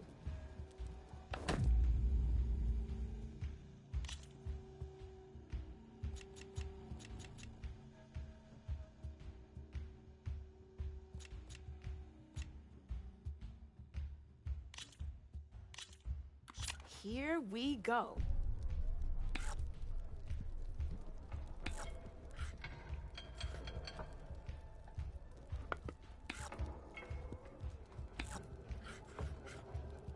Time to make my move.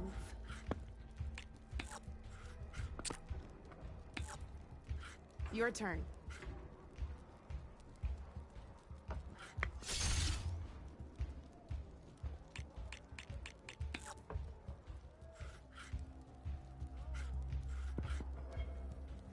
Okay, let's see.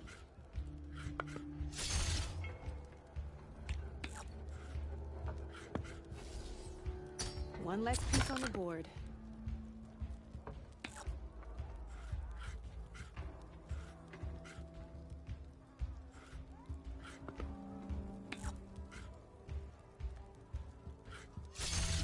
Now that was a game, even if I lost.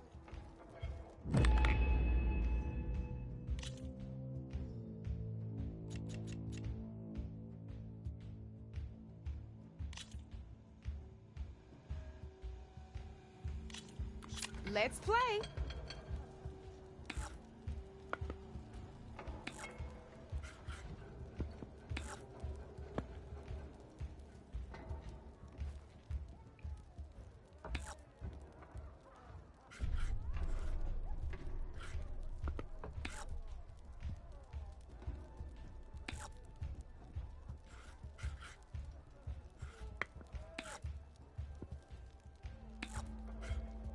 Time to get serious.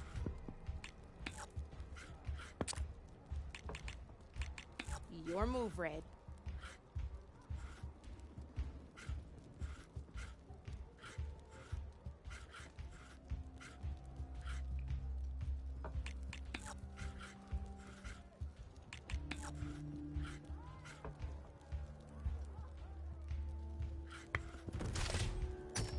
Oh, seriously?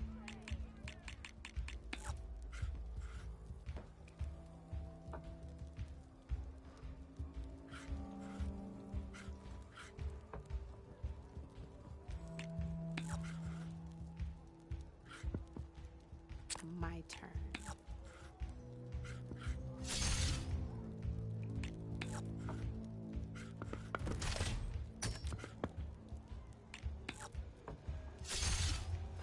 Knocked right off the board.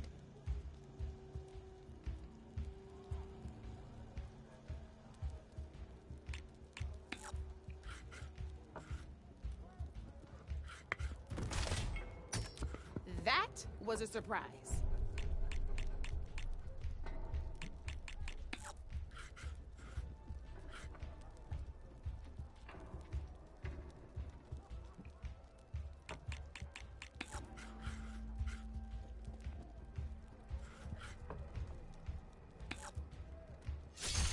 That was brutal.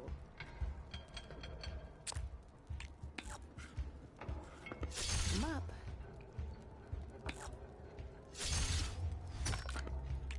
Ah, off the board it goes.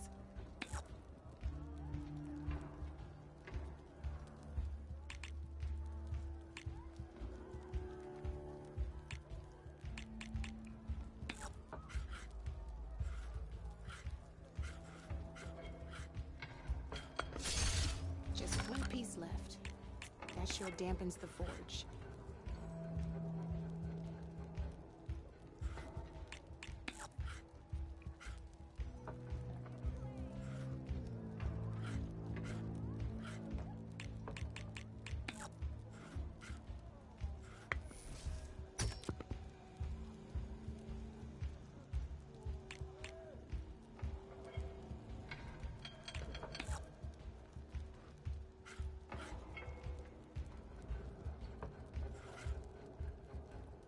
My turn.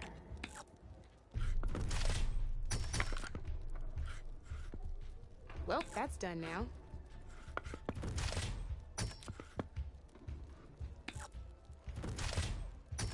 I won!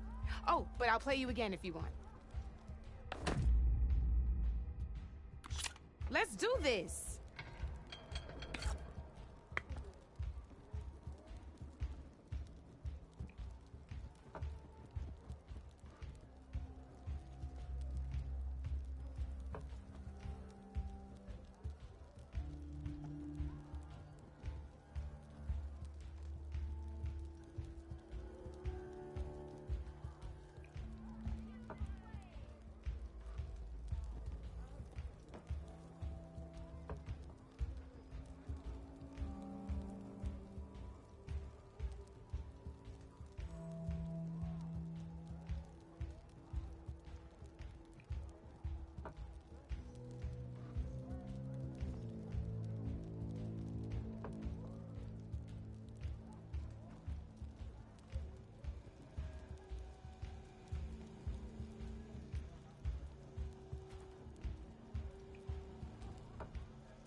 Still thinking, huh?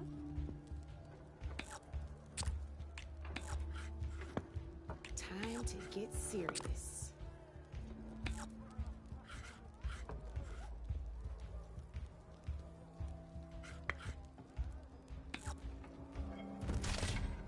Whoa!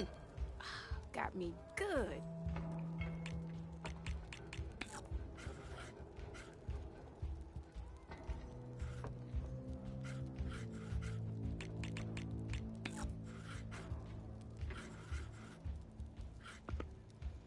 I'm up.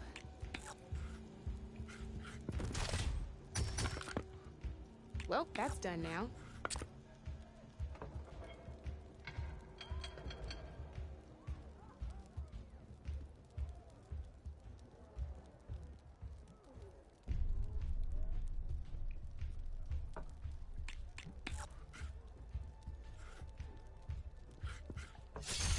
That was brutal.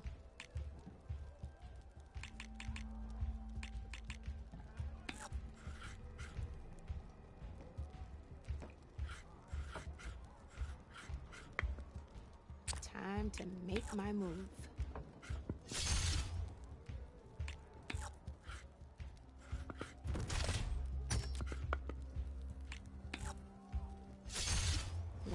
piece on the board.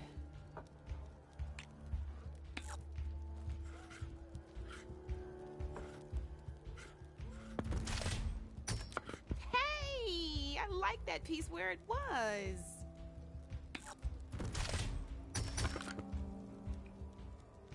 Knocked right off the board.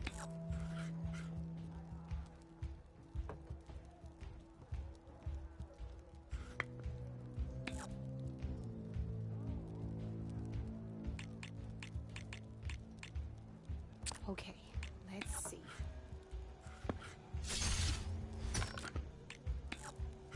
Gotta say, your odds aren't good, Red.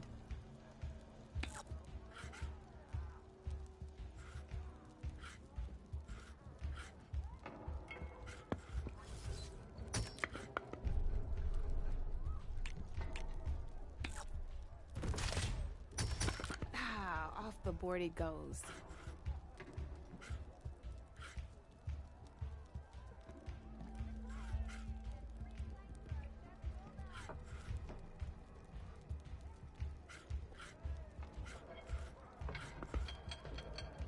Time to make my move.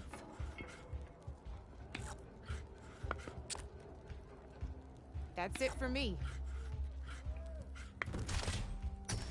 You got me. Fair and square.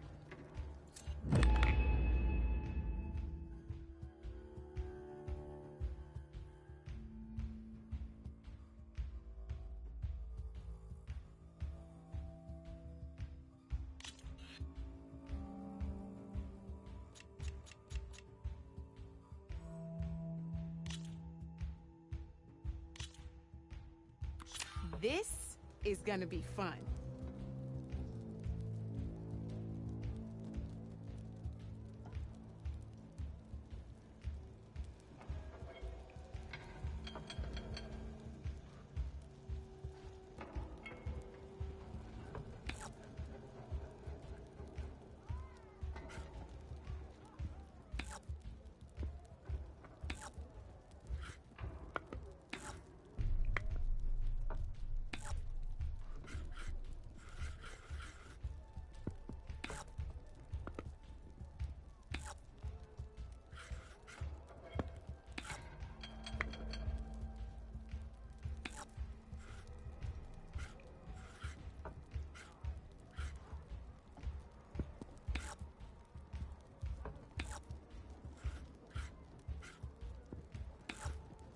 Board's all yours.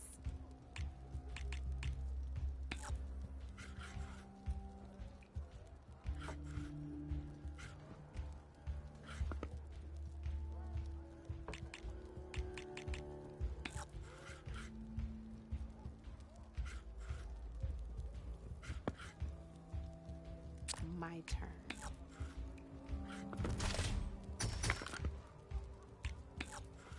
Knocked right off the board.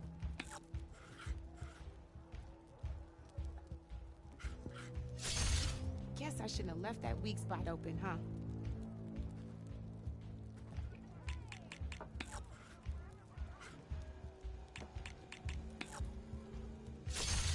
That was brutal.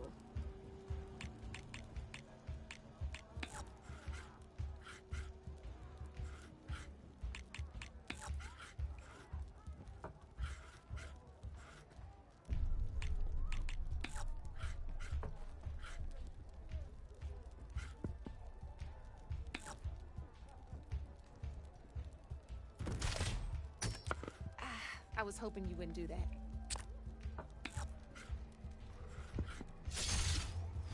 One less piece on the board.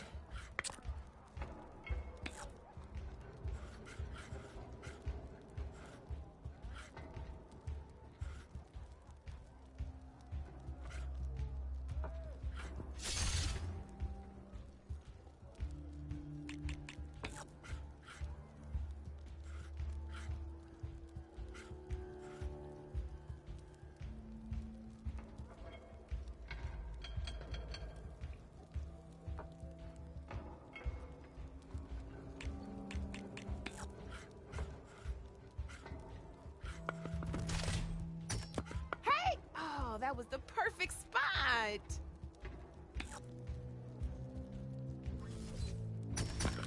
Well, that's done now.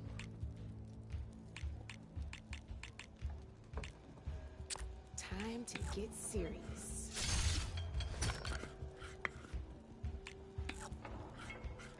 You're up, Red.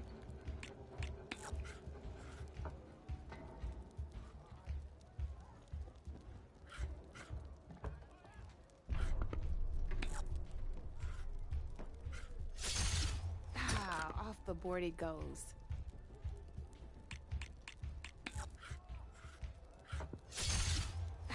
Off the board it goes.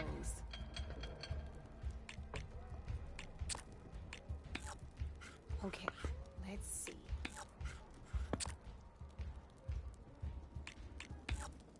You're up, Red.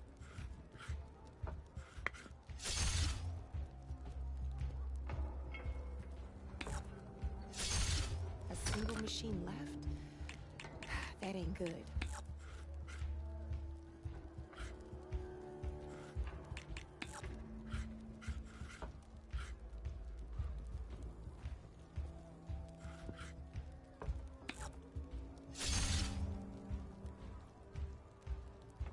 I'm up.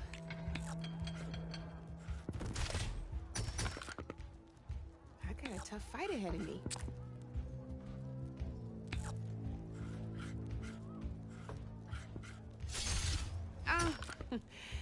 Looks like I lost.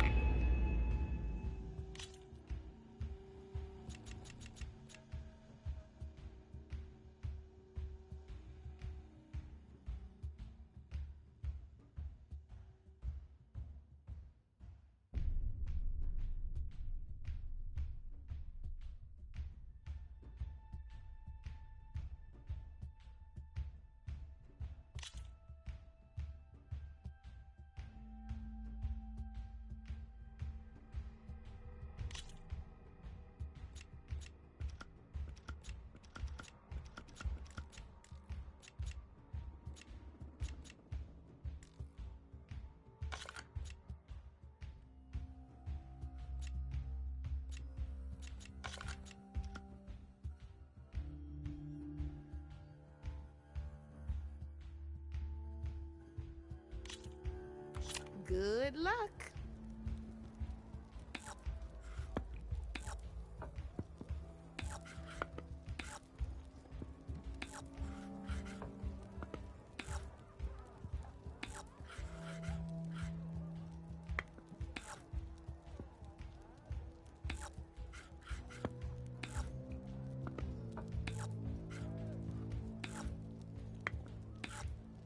Board's all yours.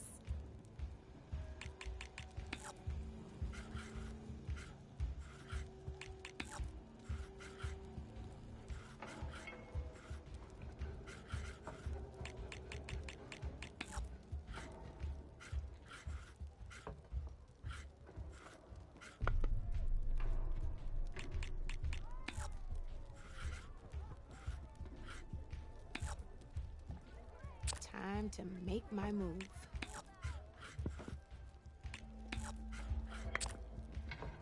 Your move, Red.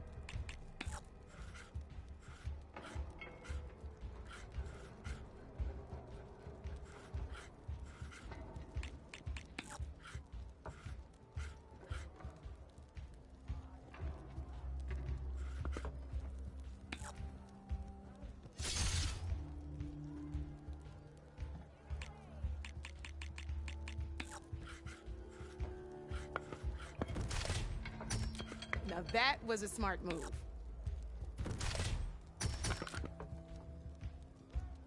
That was brutal.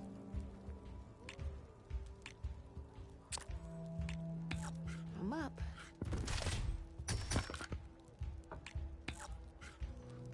Well, that's done now.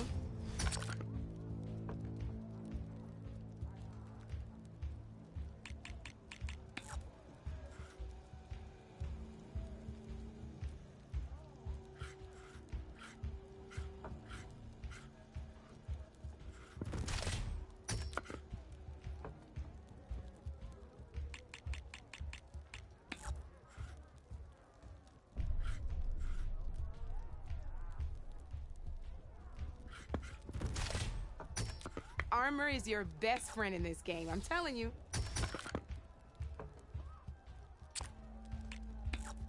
Time to get serious.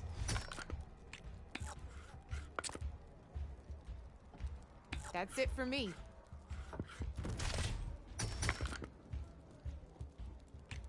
Knocked right off the board.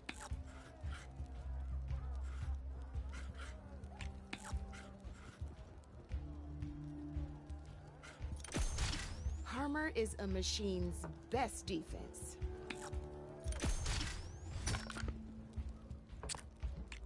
Okay, let's see.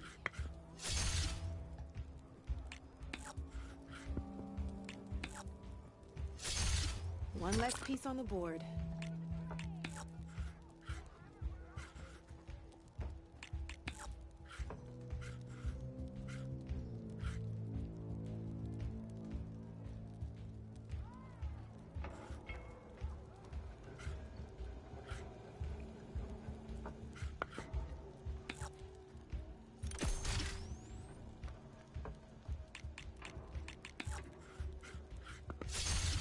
Well, spark my forge. You have beaten me on every one of my boards. Now that deserves a prize, I say.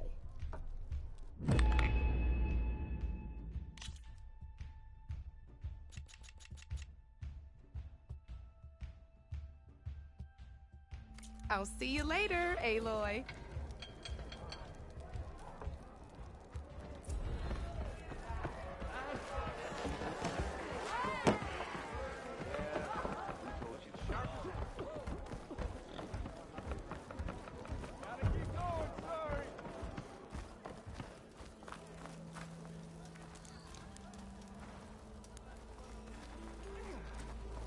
Salutations, fair maiden. Who might you be? How goes it, Hammerhead? We are on the same side here, Ulvund. The Bristlebacks threaten us all. What do you want, Ulvund? Some kind of payment? My dear magistrate, you think I can be bought? If you want that whistle blown, all you have to do is have your soldiers remove the Bristlebacks and sign the concession decree. Face it, what other choice do you have? Hi. Savior, what auspicious timing. Might we discuss a matter of importance to the Sundom? We might. Later. Very well. I shall be waiting. So, the Savior herself. Walloper of Derval, Gutter of Youth. Maybe. I've heard many tales of your beauty and heroics, my fierce lady warrior. Ulvund Freeholder, at your service. So, what could have dragged you away from the fine silks and wine of Meridian to this smudge of a settlement? Your saviorly attention must be needed elsewhere. I'm here for the embassy and... The embassy? Why, by the forge. Ah. Greater gears for greater matters. Guess that means you'll be moving on. Once I've dealt with any problems around here that need my... saviorly attention. Ah, the Bristlebacks, of course. Got to get rid of them if you want that embassy to take place. Well... best get to it, hey? And off you go. Not so fast.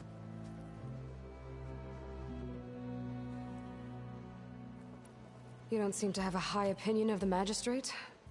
Well, I refuse to play nice to some fancy-robed parchment pusher when my fellow laborers are being bullied, intimidated, and taken advantage of. How noble of you. Noble? Ha! Born with a hammer in hand, I was. Nobody handed me anything or dropped opportunity into my lap. Everything I've achieved, I've done on my own. And where is this hammer now? The, burden of leadership forced me to set it aside. The Carja risk nothing, while demanding that good Oseram gamble with their lives out there. Someone had to step up and say no more. You ordered the work stoppage? Indeed I did. We're laborers, not soldiers.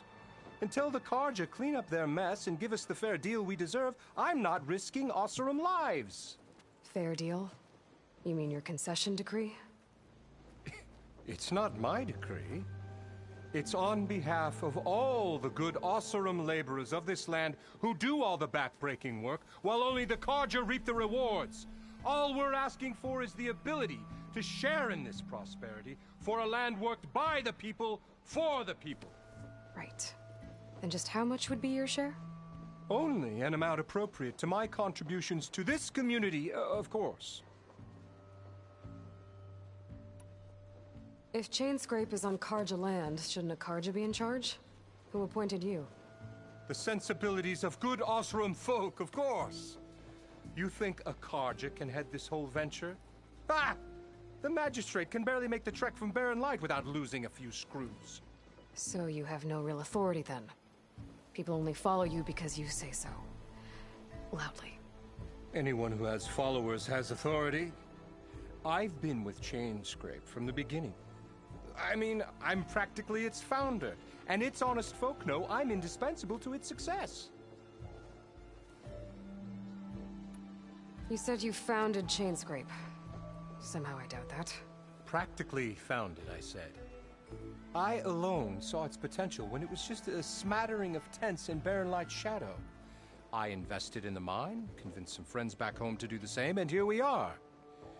You could say Chainscrape is what it is thanks to me. Oh, so you're not just standing around and profiting off everyone else? Not at all. Sure, I make a little return on my investment here and there, but my main priority, as it was from the beginning, is to look after the well-being of these honest, working Oseram. Where's the whistle? Right in the middle of town, but with the threat out there, I'm not endangering innocent Oseram lives. I'm going to clear out the bristlebacks. And when I'm done, this valley is going to get moving. If that's what it takes. Until then, I'll keep looking after the safety of these good folk. Just be ready to blow the whistle.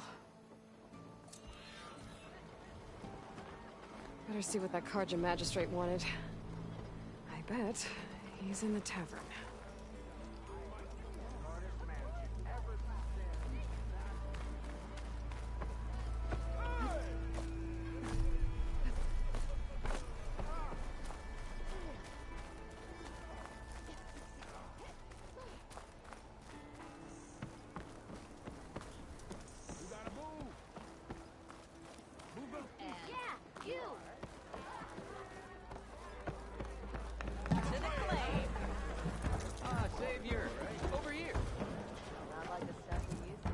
Savior, thank you for taking the time, and my condolences that you had to endure Ulvund's bloviating. I've dealt with worse. It sounds like he's really trying to put you over the barrel. The idea that the Carja purposely let bristlebacks into the Daunt, it's completely absurd. But the louder and longer he says it, the more support he'll get for his damned concession decree. How did the bristlebacks get into the Daunt? No one knows for sure. The first report of them came from west of the quarry. But unless they have wings I don't know about, I don't see how they could have come over the mountains. No other way in. The only way I know about is Barren Light. Look, if you can get to the bottom of this, I can offer a considerable bounty in return. Help me shut Ulvund up.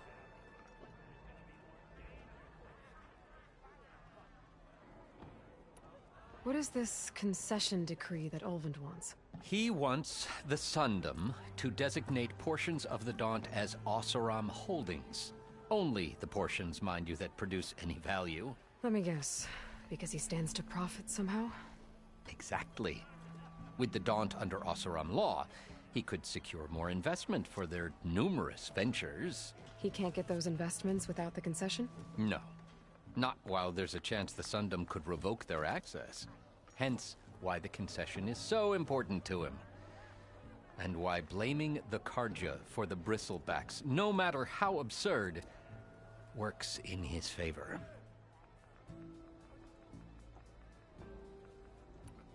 How does blaming the Carja for the bristlebacks help Ulvund get his concession? Look around. This may be the Sundom, but Chainscrape is all gears and rust and bad ale.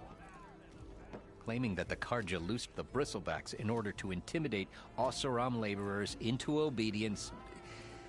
Well, let's just say no one here has forgotten the atrocities of the Mad Sun King. And with the Bristlebacks bringing work in the valley to a halt, Ulvund has plenty of time to pick at barely healed wounds. And if the Oseram refuse to work, unless the concession is signed, you won't have a choice. Correct. The reconstruction of Barren Light must continue. How did you get stuck out here? I asked for the posting, believe it or not. Overseeing the entire valley on behalf of the Sun King? It was an honor. Is an honor, I mean. But your job would be a lot easier without someone like Ulvund blasting hot air all the time? Ulvund's not going anywhere. He's been around longer than I have. Even fancies himself the founder of Chainscrape.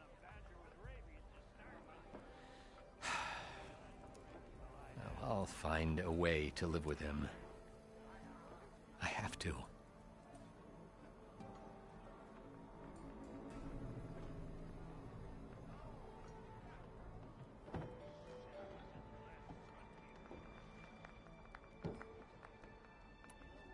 You said the Bristlebacks were first spotted west of the quarry?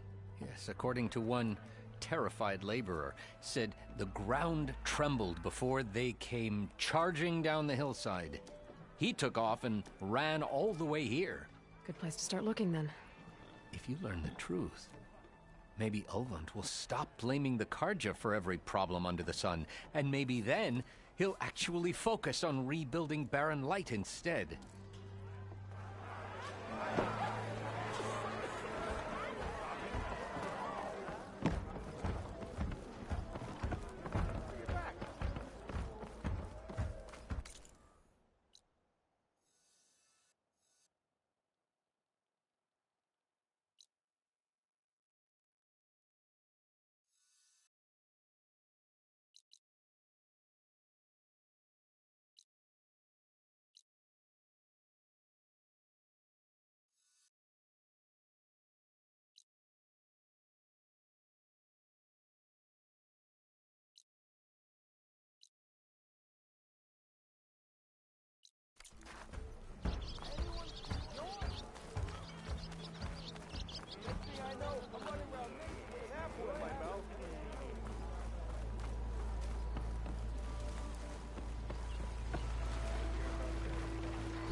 Welcome out there.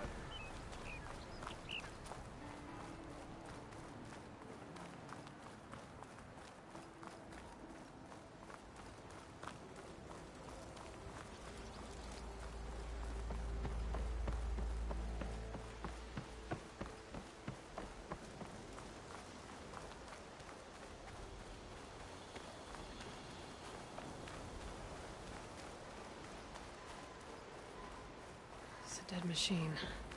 Bristlebacks must have got these Oseram ground soaked with acid. Did the Bristlebacks do this?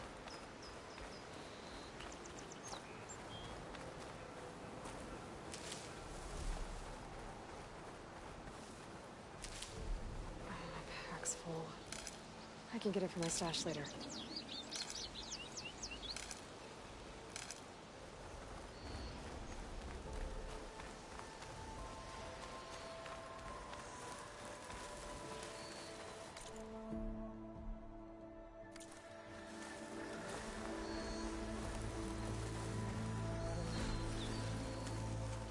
Where are you off to?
whole area is rigged with tripwires.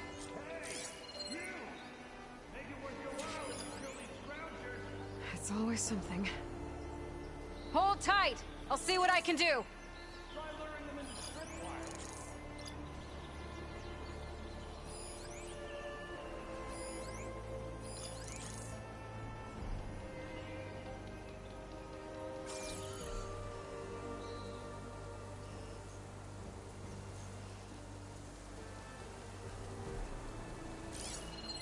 Could try using acid ammo.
Cauldrons could teach me how to override these machines.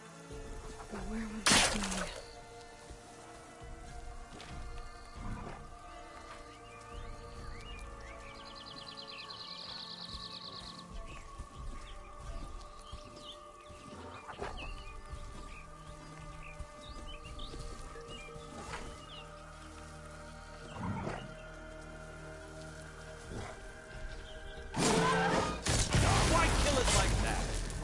Tripwires are for?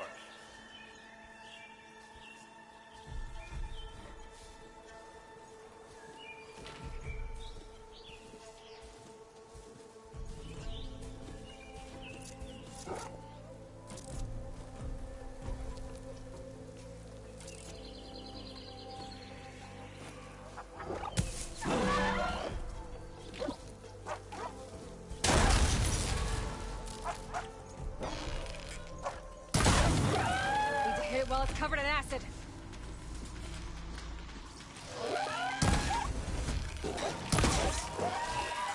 Give yourself some trouble. Use a tripwire.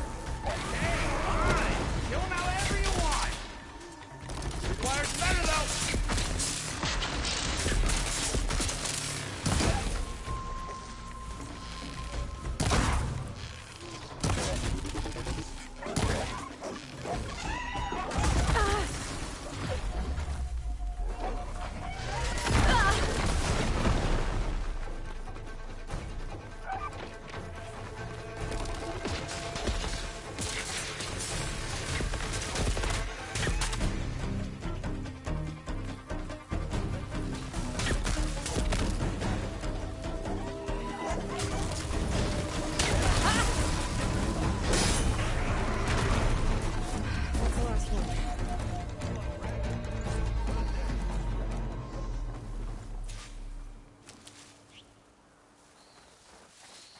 Thank the Forge you showed up.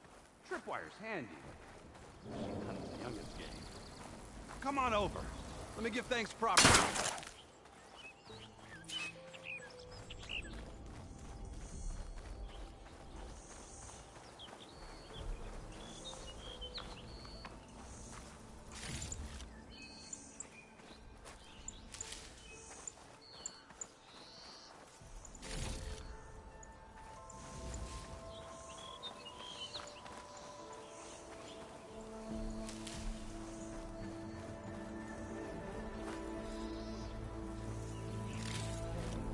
Hey, Red! Spare a moment, will ya?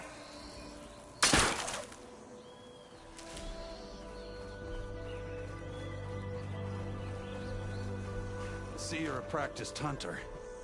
Took you less time to kill those scroungers than vanguards to kill one bristleback. So the vanguards came through here? Yeah, just a bit ago. Down that bristleback, headed south. But then those scroungers showed up to carve the carcass, as they do. Then another bristleback ran through. I'm telling you, it's crazy around here. So the vanguard went south? Probably. This whole valley is swarming with them. The vanguard seemed dead set on getting rid of them. I see. Hold on there, Red. If you're gonna go chasing across the Daunt, you're gonna want a tripcaster. Not just any tripcaster. One of my make. Free of charge. Workmanship looks solid enough. Yep. Been tweaking the design since I left Chain Scrape. More room to tinker out here and less chance of, well, accidents.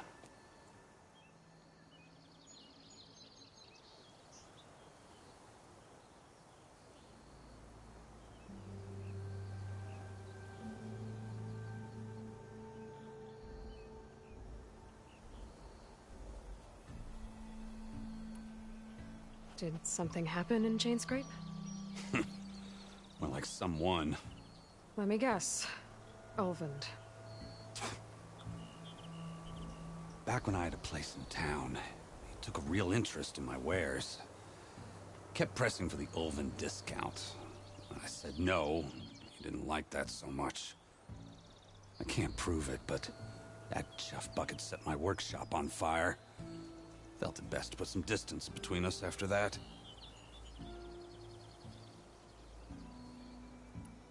Cable car operator told me the bristlebacks just appeared yesterday. Do you know anything about them? How is old Karn?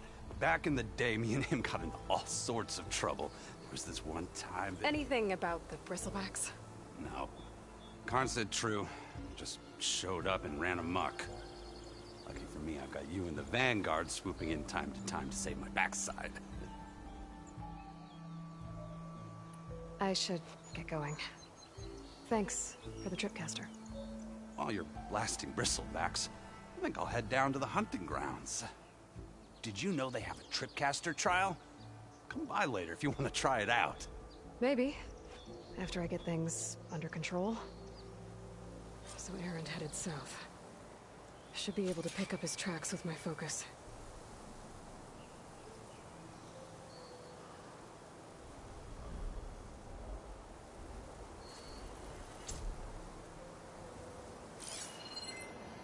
Tracks. Maybe Erend's and the Vanguard's.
Exploring cauldrons might teach me how to override these things.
Sounds like someone's putting up a fight.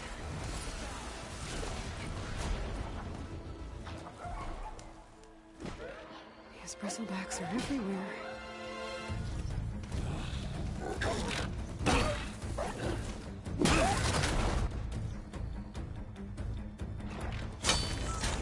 Another one down! Now this is what I was forged for. No ledgers to fill. No boring mid-afternoon patrols.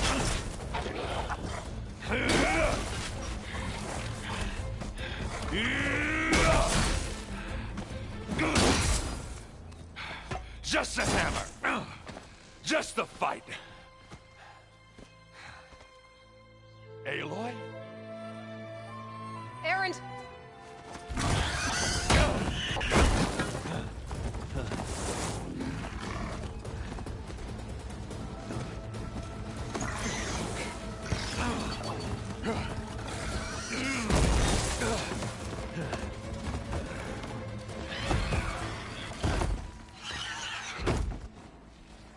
Stay where you are. I'll handle the rest.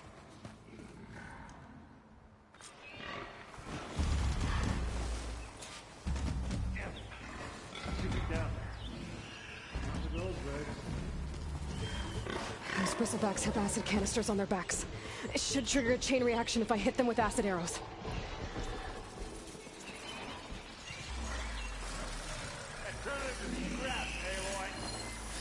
It's weak against shock.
Smashed them good.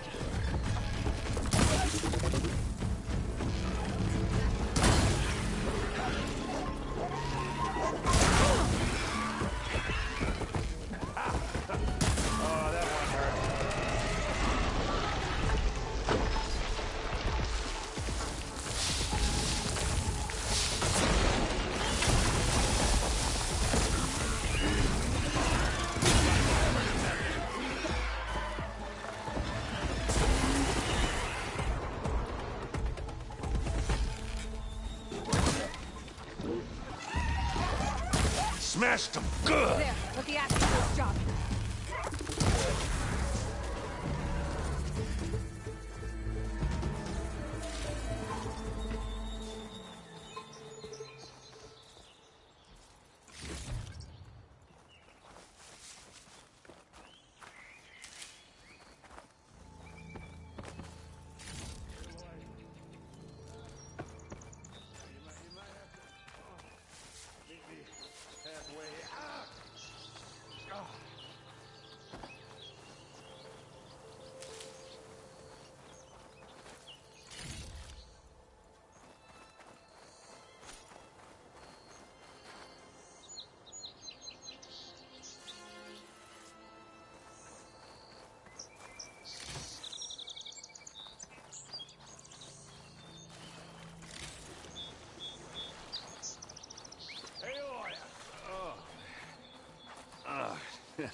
Caught me at my best, as usual.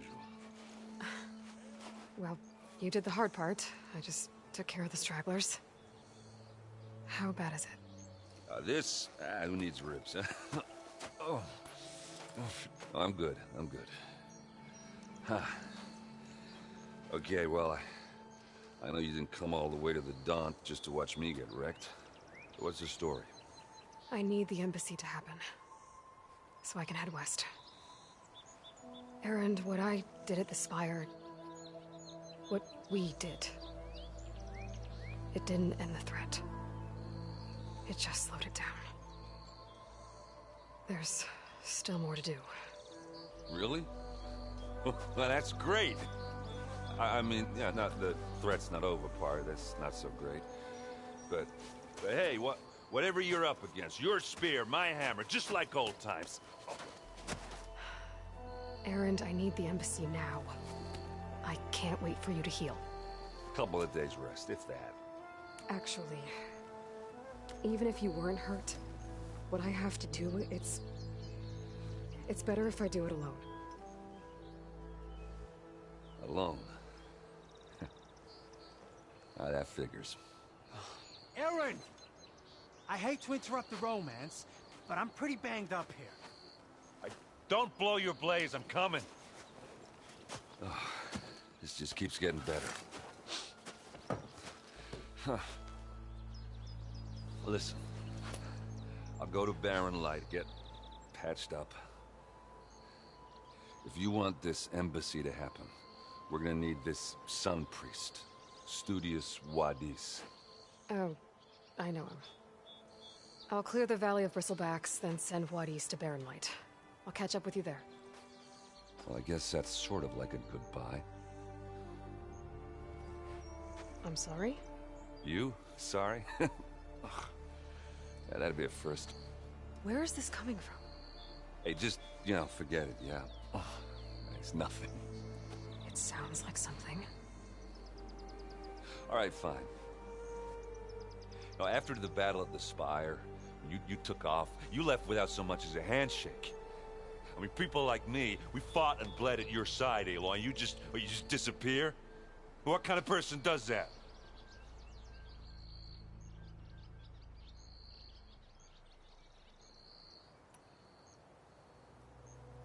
Erend, look. I'm sorry it wasn't easy for you when I left. And I know it's not easy now, but... what I've been doing... life on Earth is in danger. And only I can save it. Your life on Earth? Yeah. Everything dies unless I succeed. Well, then let me help. Oh. You can't. There's no machine to fight, no bad guy to kill. What I've got to do, I can't even explain it. Not even to people I care about. Oh, so much for being useful. Okay. Erend! By the forge. I guess that's my cue. Maybe I should go with you to Barren Light. No, hey, you're needed elsewhere. Obviously. We'll make it without you.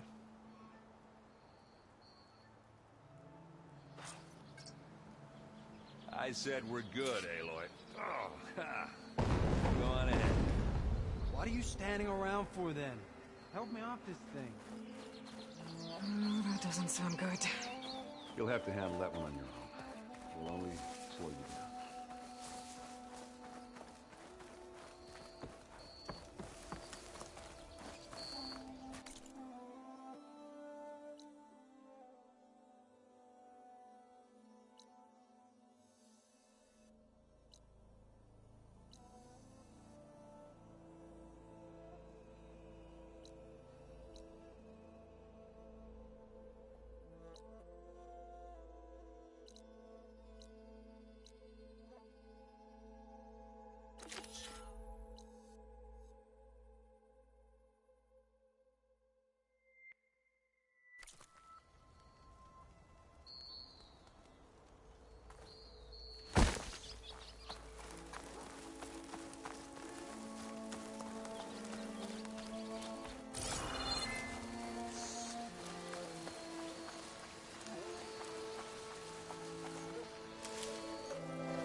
Could use acid against it.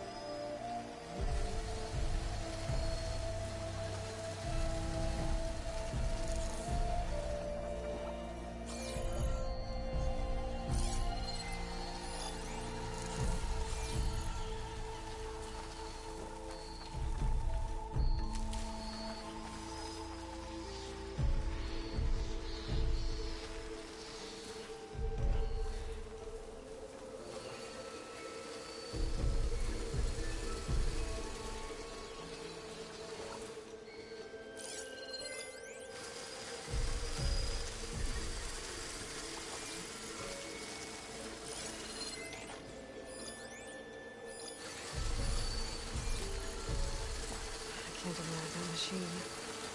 And I could learn if there's a cauldron out here.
It's a ruin from the old world. I could find something interesting inside.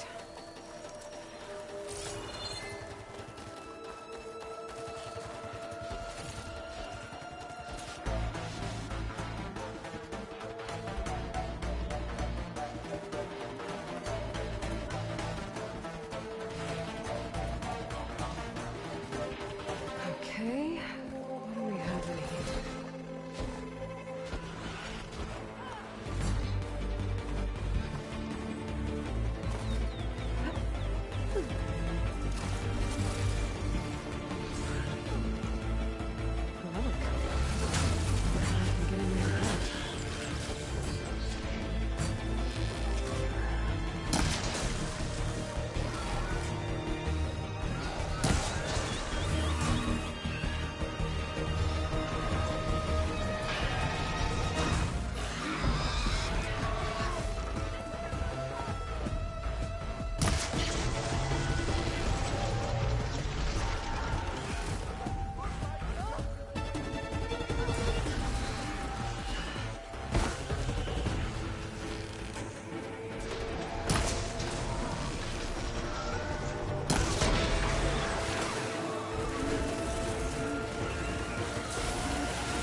Let's do it.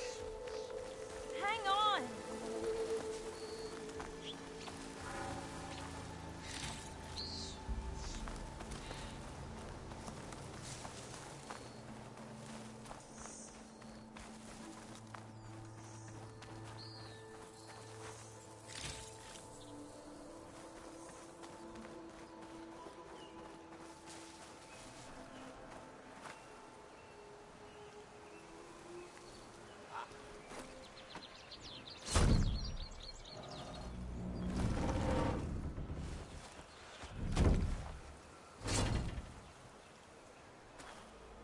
Mighty thankful to you, Savior.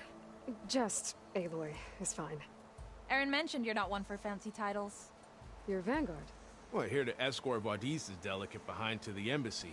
If we can get rid of these bristlebacks. Captain said to keep an eye on Chainscrape, then these ugly lugs showed up. Gave the first one a good beating. But didn't quite have time to roll out of the way when it fell. Told you it wasn't a good idea to eat that much before heading out. I should probably get going.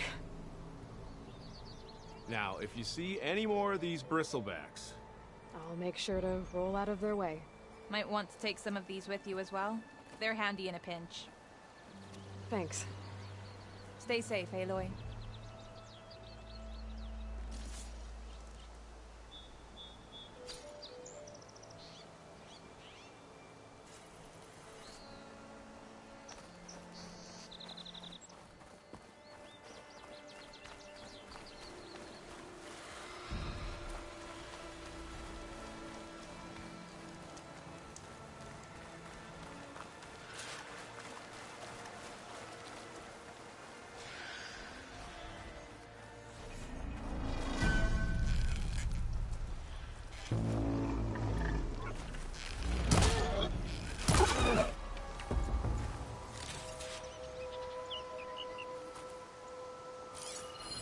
An image from the old world. Looks like some kind of building in front of sheer cliffs. The image is incomplete. But maybe if I line it up exactly with where it was taken, my focus can fill in the rest.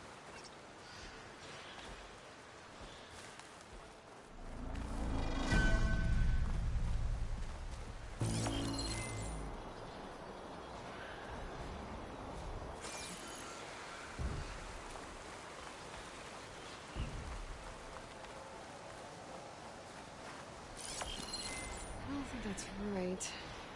I better keep looking.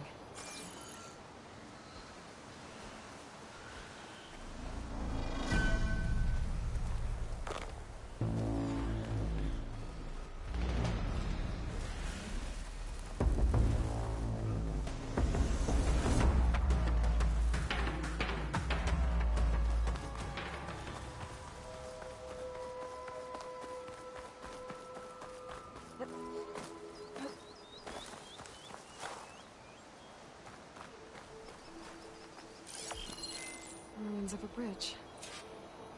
Maybe it's the same one from the image. I could try to line it up around here. There it is! Huh. Completing the image unlocked a data file. It looks like these vista points were made by... Miriam Technologies. That was Elizabeth's company. I wonder if I can find more of them out in the wilds.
What's this data say?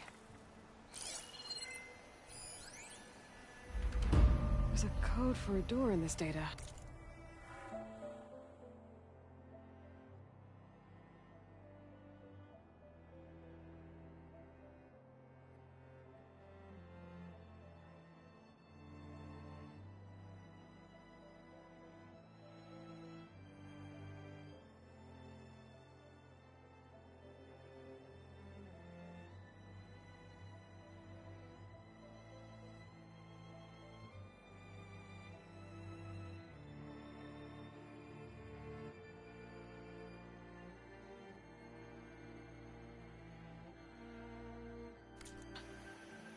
I'll find a use for it.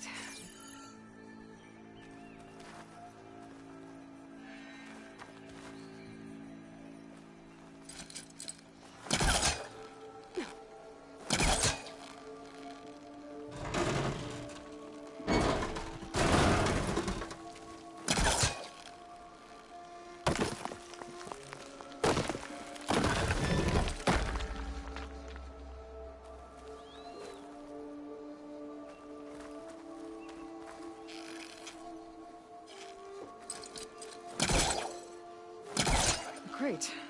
This should be useful.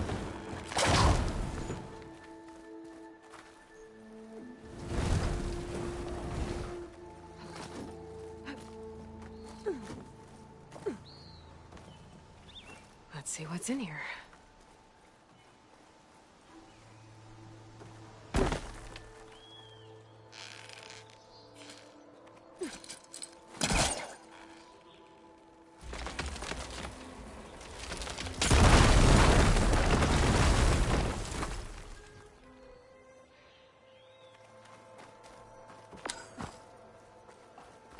There's more of the ruin down here.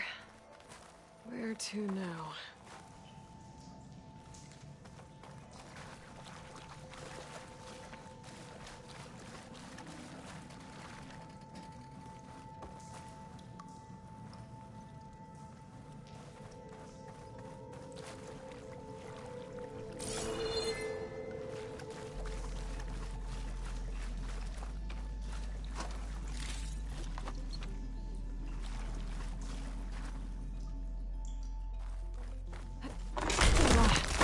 Well, I can't reach the ledge above now.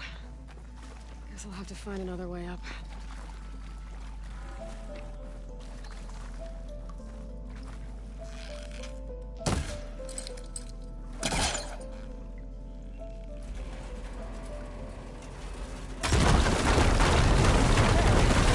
One more light down here.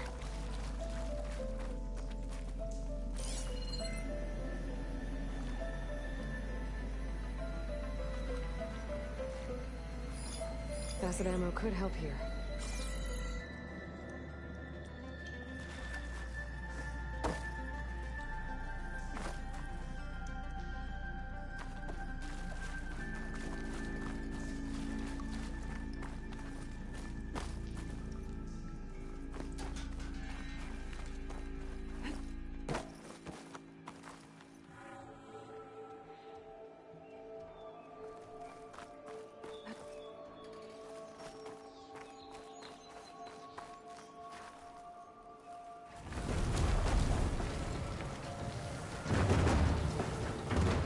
Down it goes.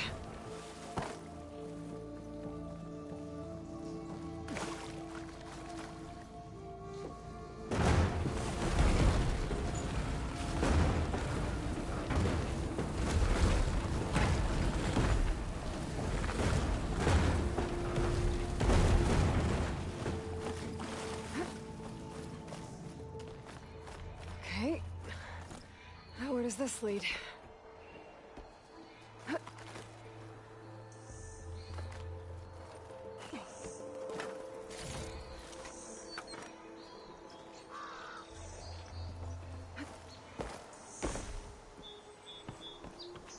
Key module. Could be useful.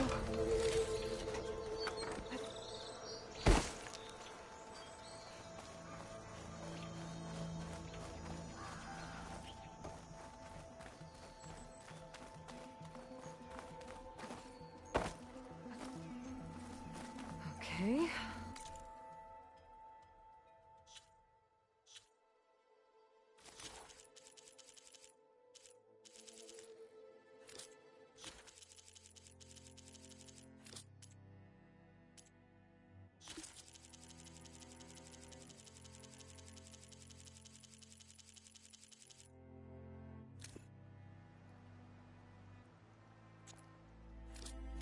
Let's see if this key fits. There. Looks like this needs a code, too. I think some of the data I picked up might help.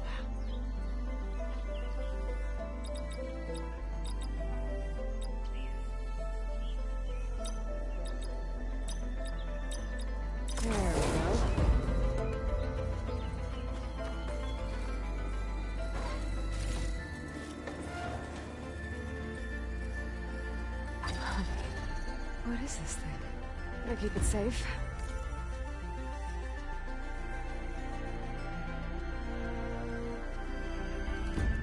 We'll figure out what to do with it later.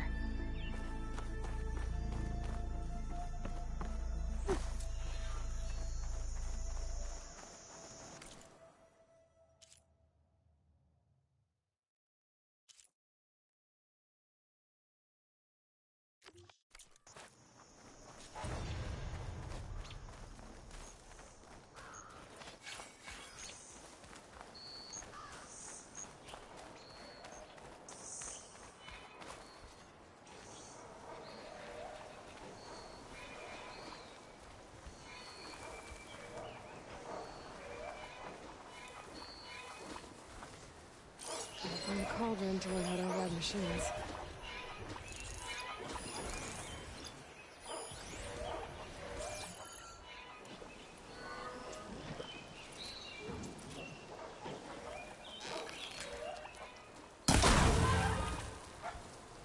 I could look around more before I head out.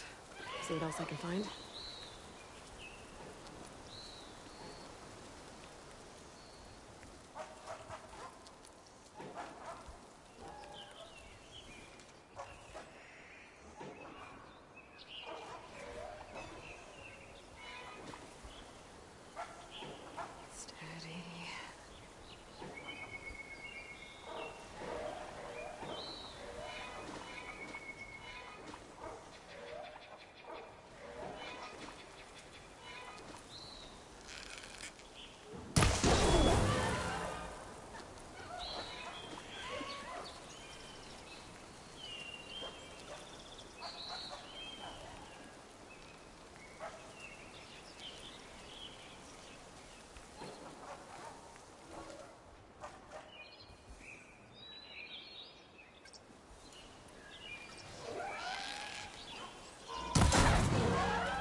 more ammo now.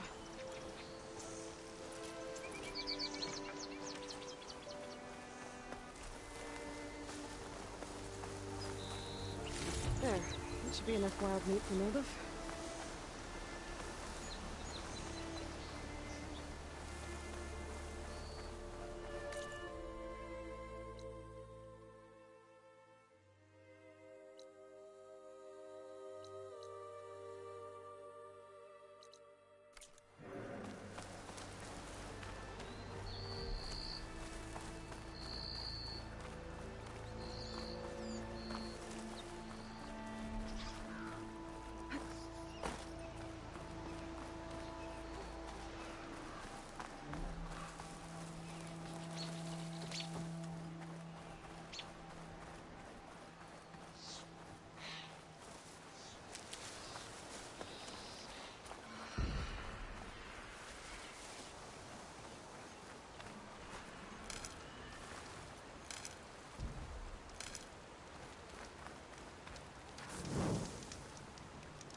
Scroungers. Mildov said I could find a metal panel in one of their scrap piles.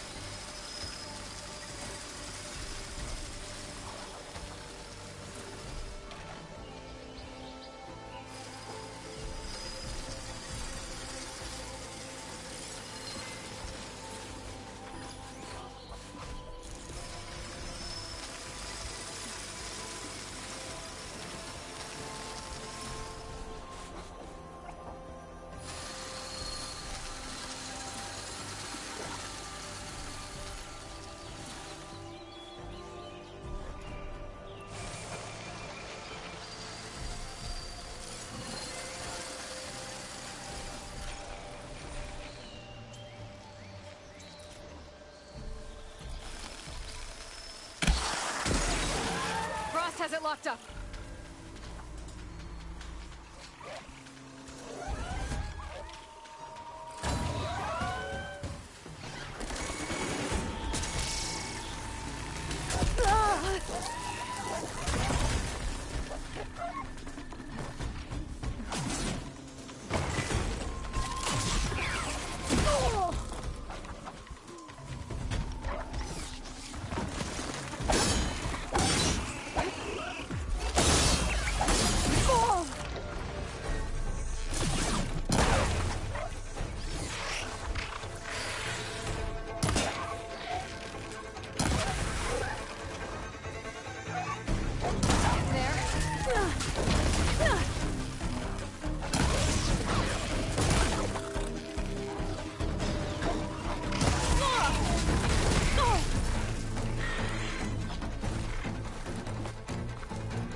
panel.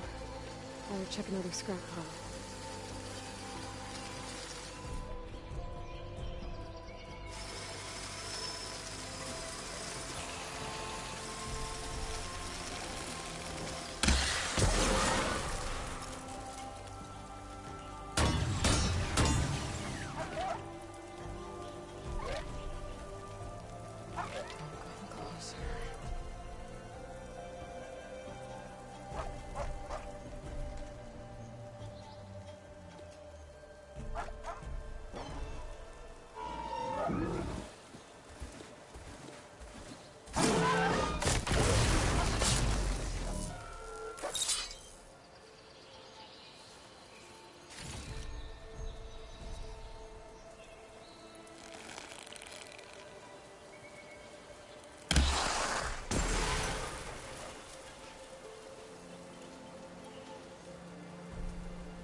Becoming haunted.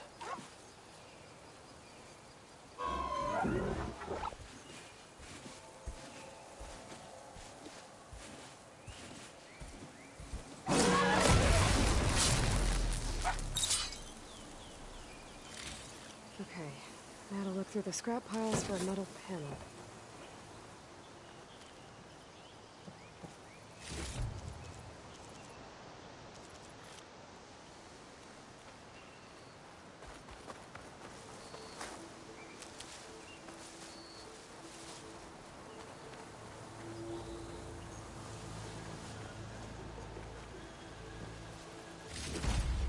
This metal panel should work for Mildef. Now I just need to gather some bitter leaf. I think I have everything I need for Mildef. Good thing, too. I could use a decent meal.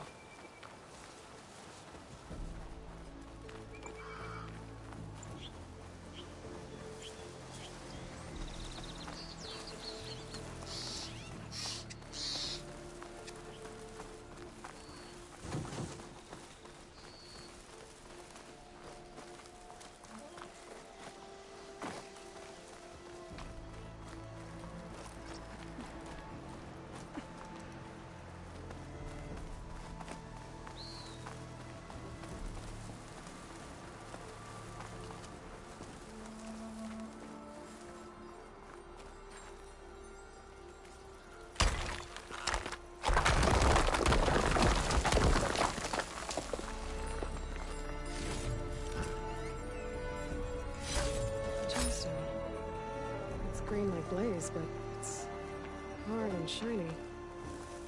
Wonder if merchants would be interested.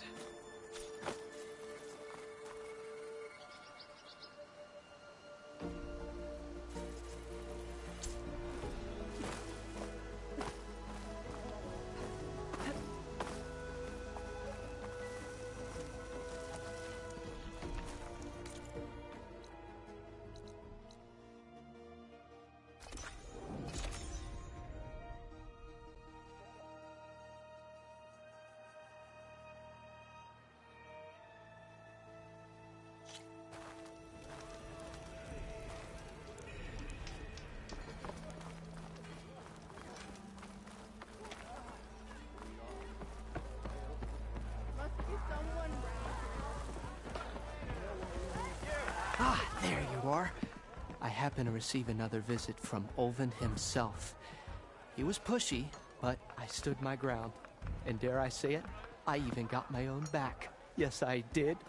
I'm listening. When I made his meal, I used 3 pinches of salt.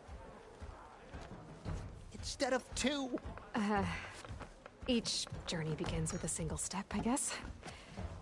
I think I have everything you asked for. Then just as you have inspired me, let us see if I can return the favor. Time to cook.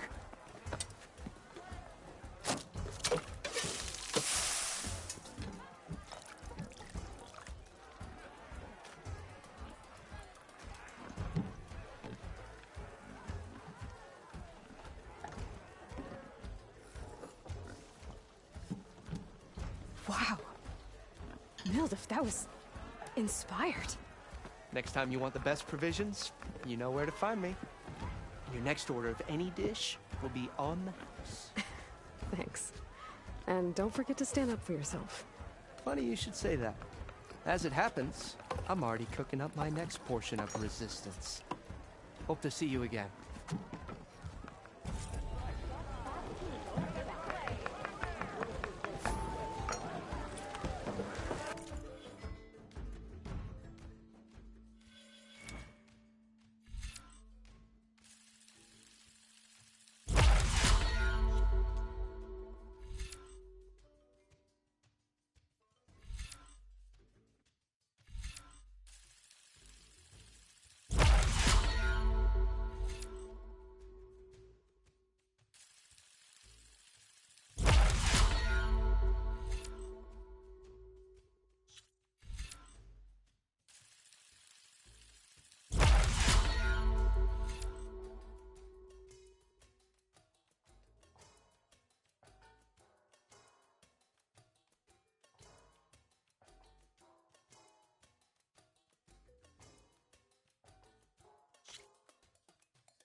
It might be a good idea to stock up on some food before I head back out.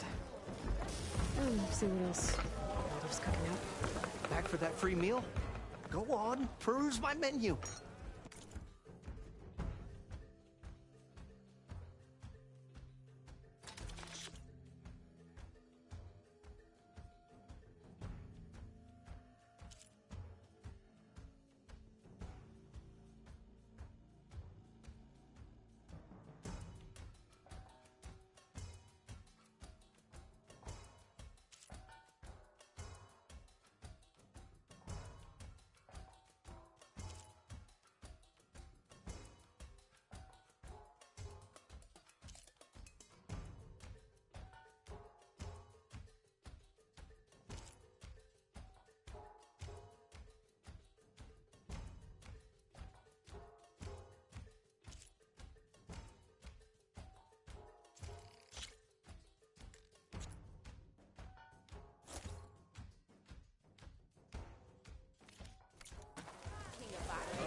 Not again. Don't suppose you heard back from that lazy brother of yours.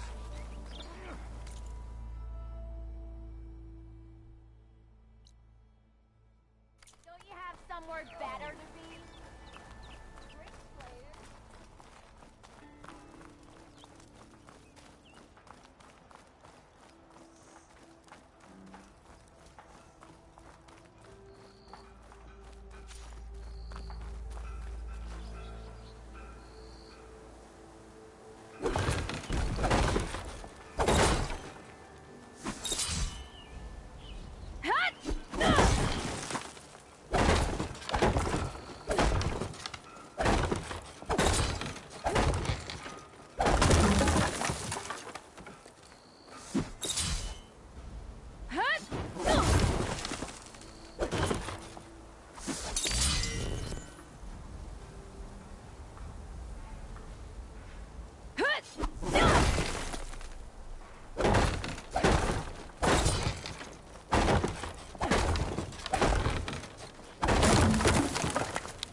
There's the quarry Thurles mentioned.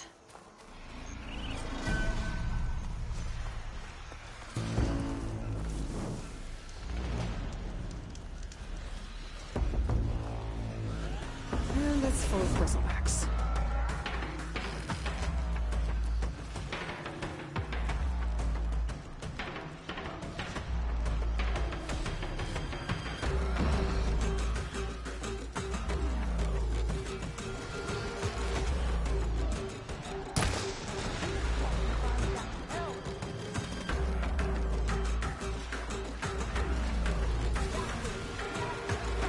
One less machine.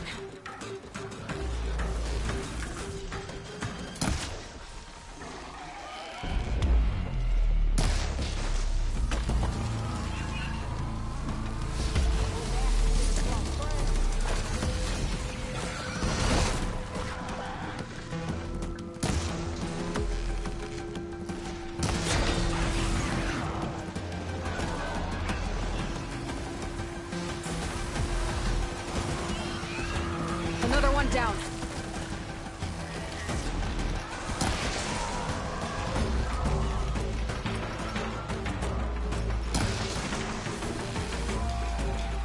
There.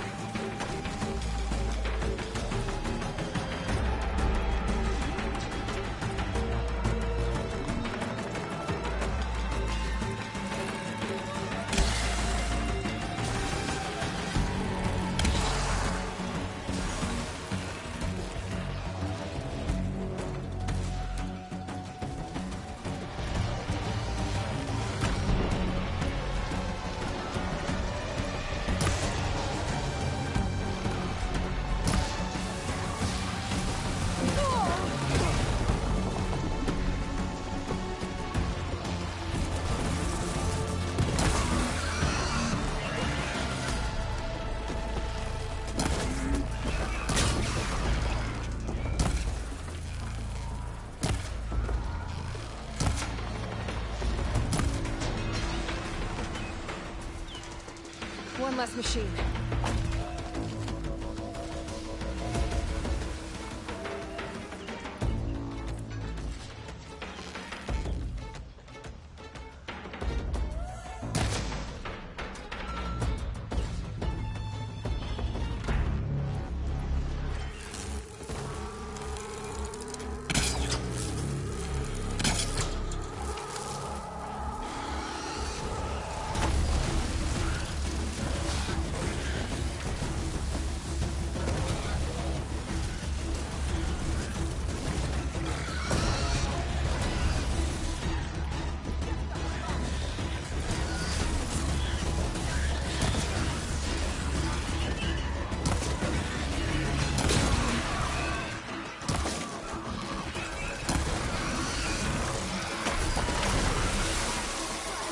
Another one down.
One less machine.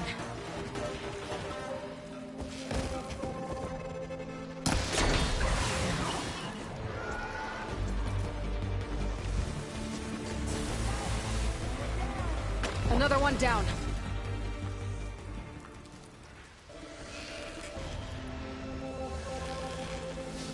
Bristleback's that spit fire instead of acid.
One less machine.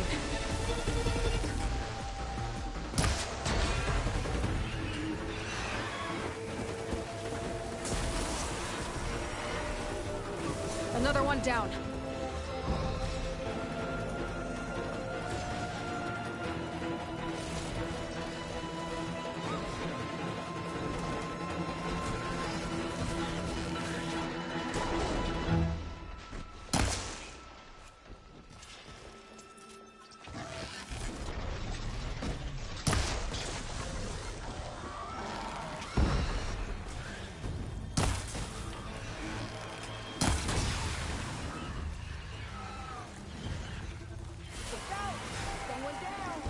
There.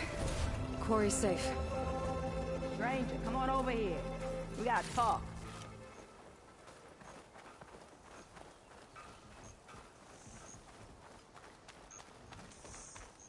Over here, girl. I want to thank you.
I don't know what Anora's doing out here, but consider yourself old. We tried to hold off and wait for the Vanguard, but one of them bristlebacks charged us. Next thing you know was a full-fledged fracas. Is everyone okay? We lost some good people, but we would have lost the whole quarry without you. Well, at least it's quiet now. Your ears ought to be ringing with a quarry at work, but Chainscrape's whistle ain't blowing, so we're stuck picking up the pieces.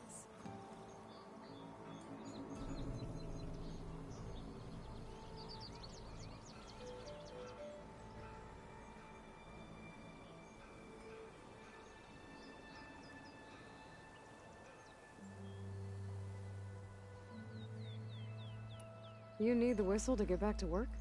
Me and my crew were just little cogs out here. Can't lift a hammer till Olvin blows that thing. Cause if we work without his say-so, he'll ban us. And my people have been through enough. Olvin holds that much power? He's got the money and connections to snuff our fires for good. Almost feels like we stood a better chance with the bristlebacks.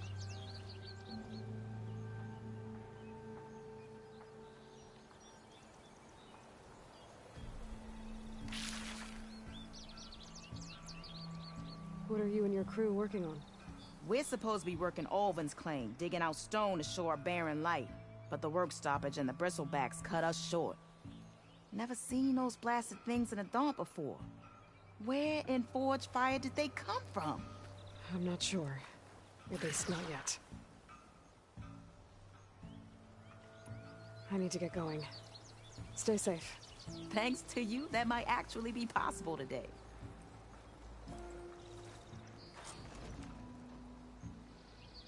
I think I've cleared out most of the bristlebacks. Chainscrape can get back to work now. I'll go give Olvent the good news. Voorhees, too. Then maybe this embassy can finally happen.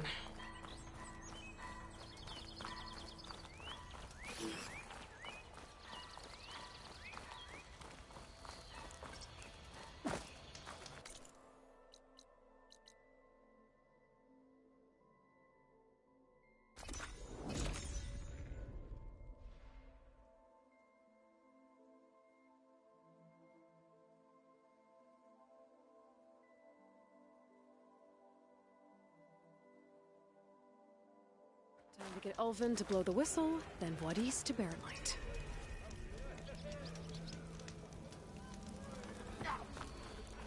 Sister! Over here! Sails before they leave the glory of Maine.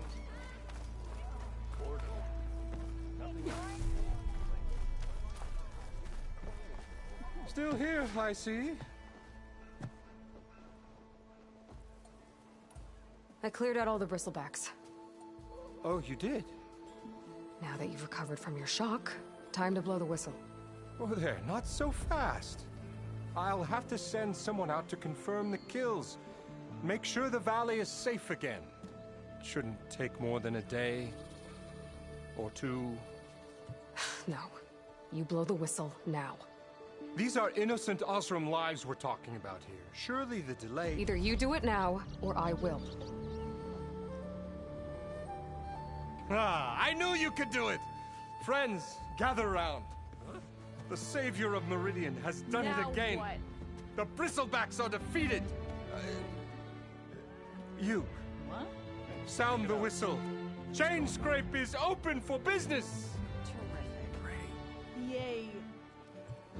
And Ulvund has agreed to personally pay every worker their lost wages. Yeah! That's more like it! Yeah! Woo! Ha-ha! Yeah! Yeah! Don't you have an embassy to get to?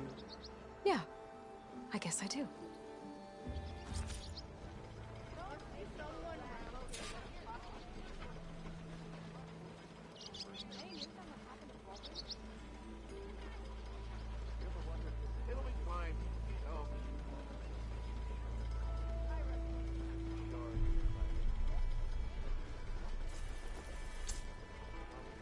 Well, the Chain Scrape's back to work. Merchants should be open to trade. I should see if they have anything useful before I send Wadis off to Baronlight. Well, I hope a bristleback tripped him up. Rude. Oh, yeah, sure. Get around it. Ulvin must be. Armor is my trade.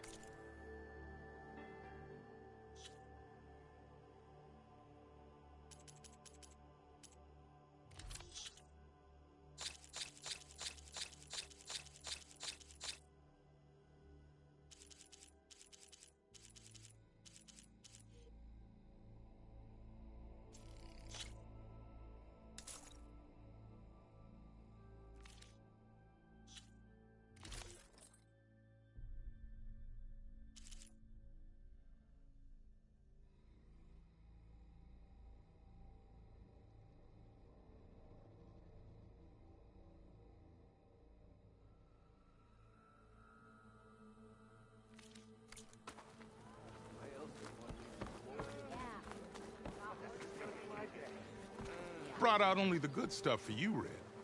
Seeing as you got that whistle blowing. Hey, I've been waiting to get my lucky hammer fixed for days.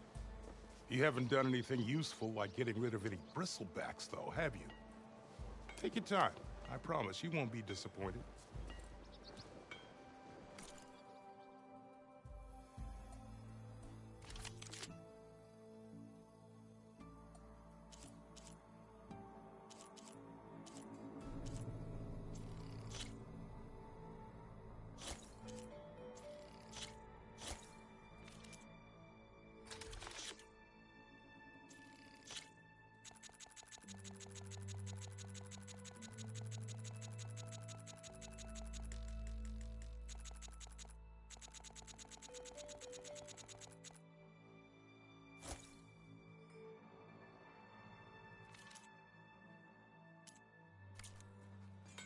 Come back anytime. Now can I get this fixed? I can fix your tools. Afraid there's no fixing you.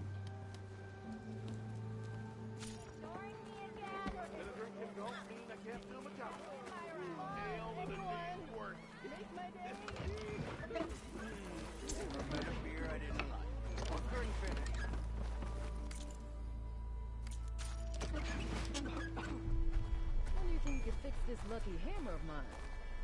Shop just opened up, and I've got a backlog of orders, so... What...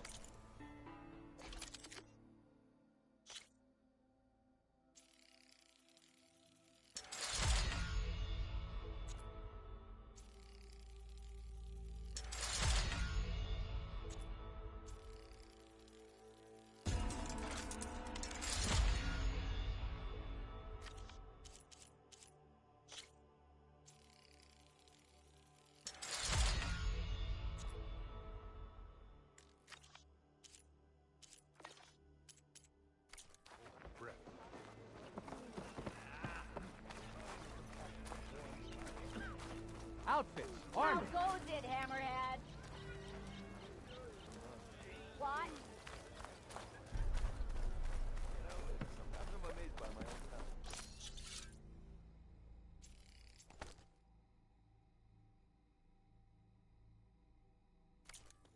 You just gonna stand there? Can't go to work with a broken hammer.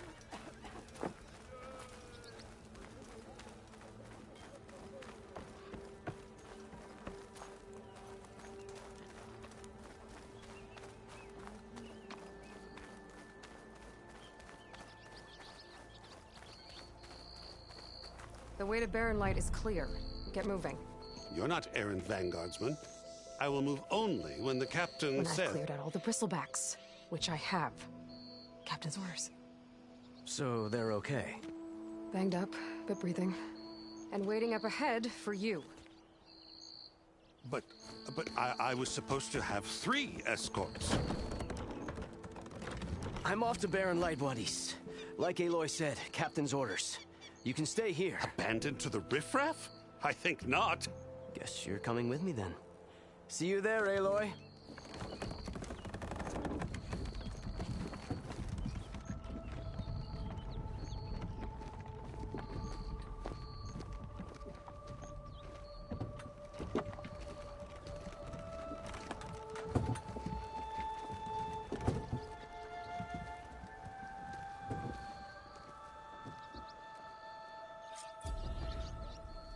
Well, now that that's done, the embassy can finally get underway. If I can get through it, I'll be able to track down Silence. Hades. Maybe even a Gaia backup. Guess I could head straight for Barren Light. Or poke around the Daunt some more first. Replace the lucky hammer? You can lose it. No, the smell.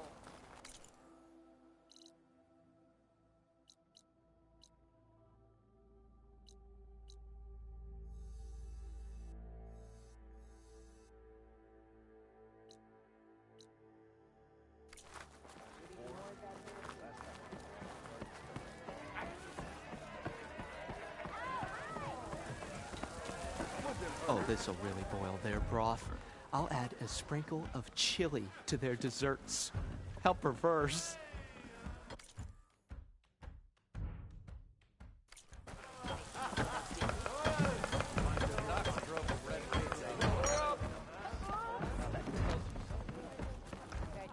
You know what? I will have some of that It's always for me. open. Aloy. Back for more, huh? Another round here? Heard you've been busy. As for me, I'm gonna need a few more of these before I get back to the forge. Is there something on your mind? Well, things aren't as bad since you got this place running again.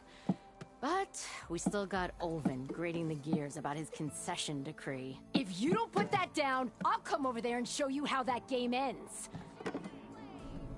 Anyway, right now, I'm just worried about those refugees out from Sunfall. To come all this way enduring Forge knows what. Shadow Carja refugees. What are they doing in the Daunt? Looking for a new home, I gather. They're camped out by an old trailhead, southwest of here. And therein lies the problem. A Stormbird crashed up on the cliffs last week, and Talon Cleanbrokers had his eye on the salvage ever since. But the refugees have barred entrance. Mustn't interrupt their sun-scorched ritual. Something about finding a twilight path. Huh. I never heard them talk about that before. Yeah, well, these particular Shadow Carja are an odd bunch. But overall, they're peaceful folk. Not that it matters to Talon. He'll crack some heads to get to that salvage. Maybe you could swing by, convince him to set up camp somewhere else?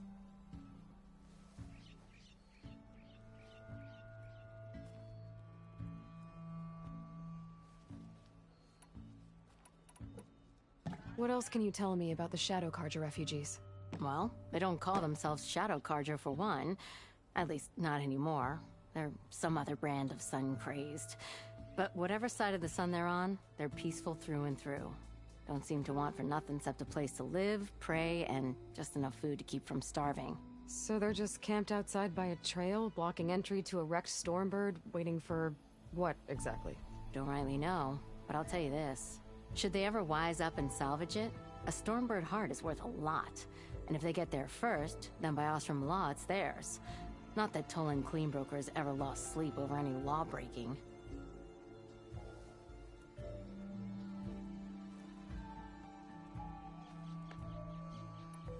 So the Bristlebacks in the Daunt.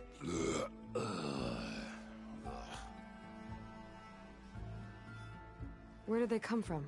That's the thing. No one rightly knows. They just showed up one day, rampaging around the valley like they exploded out of a forge. Lost some good people. But bless the bellows, you cleared them out and got this place working again. That put a dent in Ulvin's plans. Now, if only there were some way to smash them all together and run them out of town. But how could Bristlebacks and the Daunt help Ulvund? 2 words. Concession decree. Since no one knows where the Bristlebacks came from, Ulvund has taken to blaming the Karja for him. He's hoping until this is just his... He's been trying to... And people have lots of... Give him... Damn Karjas. Who is this Toland Cleanbroker? Just some chuff-huffing pondsman. Got a shop here in town. Lived in Chainscrape since there was a Chainscrape. He and Ulvund go back a ways. Like a pair of coals in a campfire, those two. So Toland works for Ulvund? Ha! Ulvund might think so, but Toland scrapes up his own scams. And he ain't the type to let a few refugees get between him and Stormbird salvage.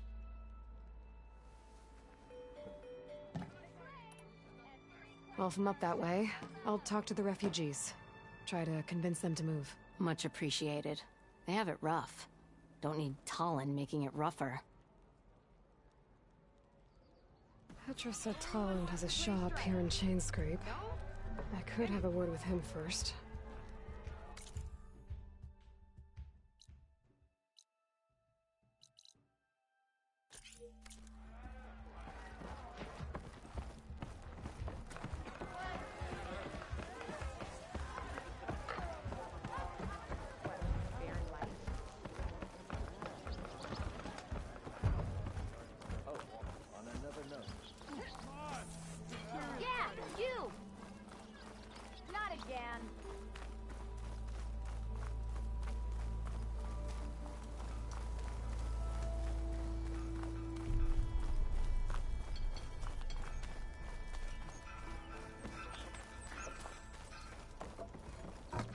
I'm sorry, I'll be right with you.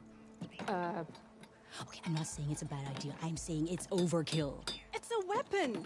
Kill is the point. Not if it blows the user's arm off. Oh, just stop talking. Where were we?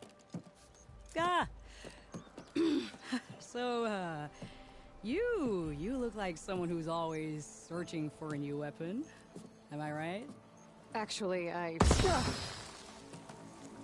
But you're just nuts!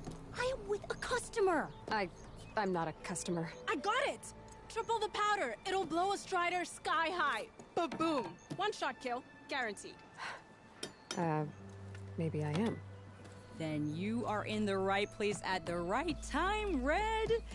How would you like to be the proud owner of the world's first machine-enhanced... Explosive, done in one, machine wrecking. Yet perfectly safe, javelin thrower.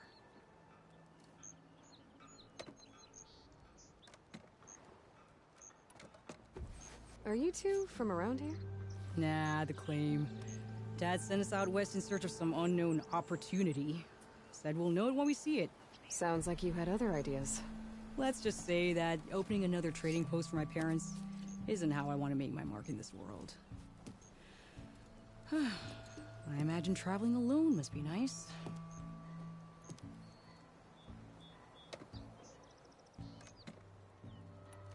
So she's your partner?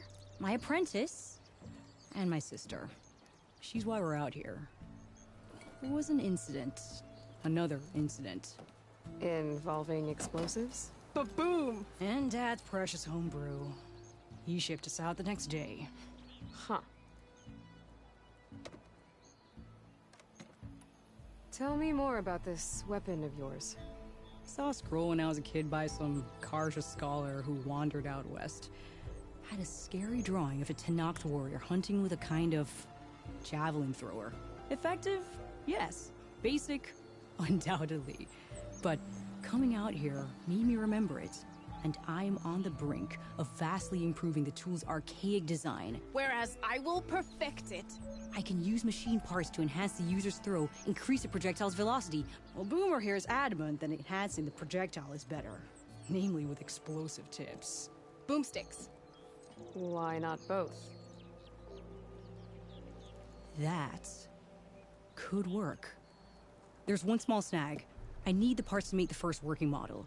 Well, for starters, I'll need charger horns. Intact. Yeah, that.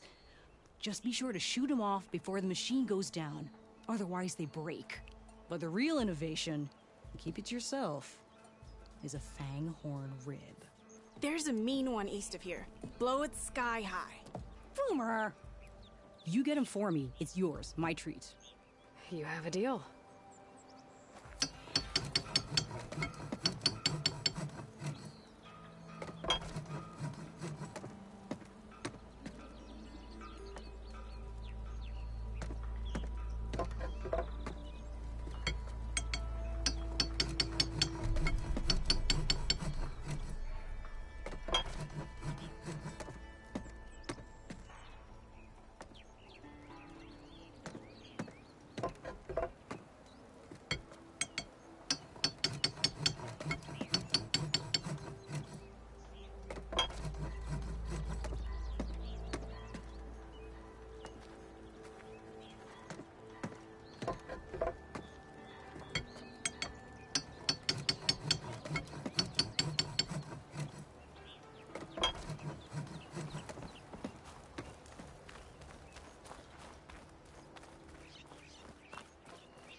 Hammerhead. As I was saying,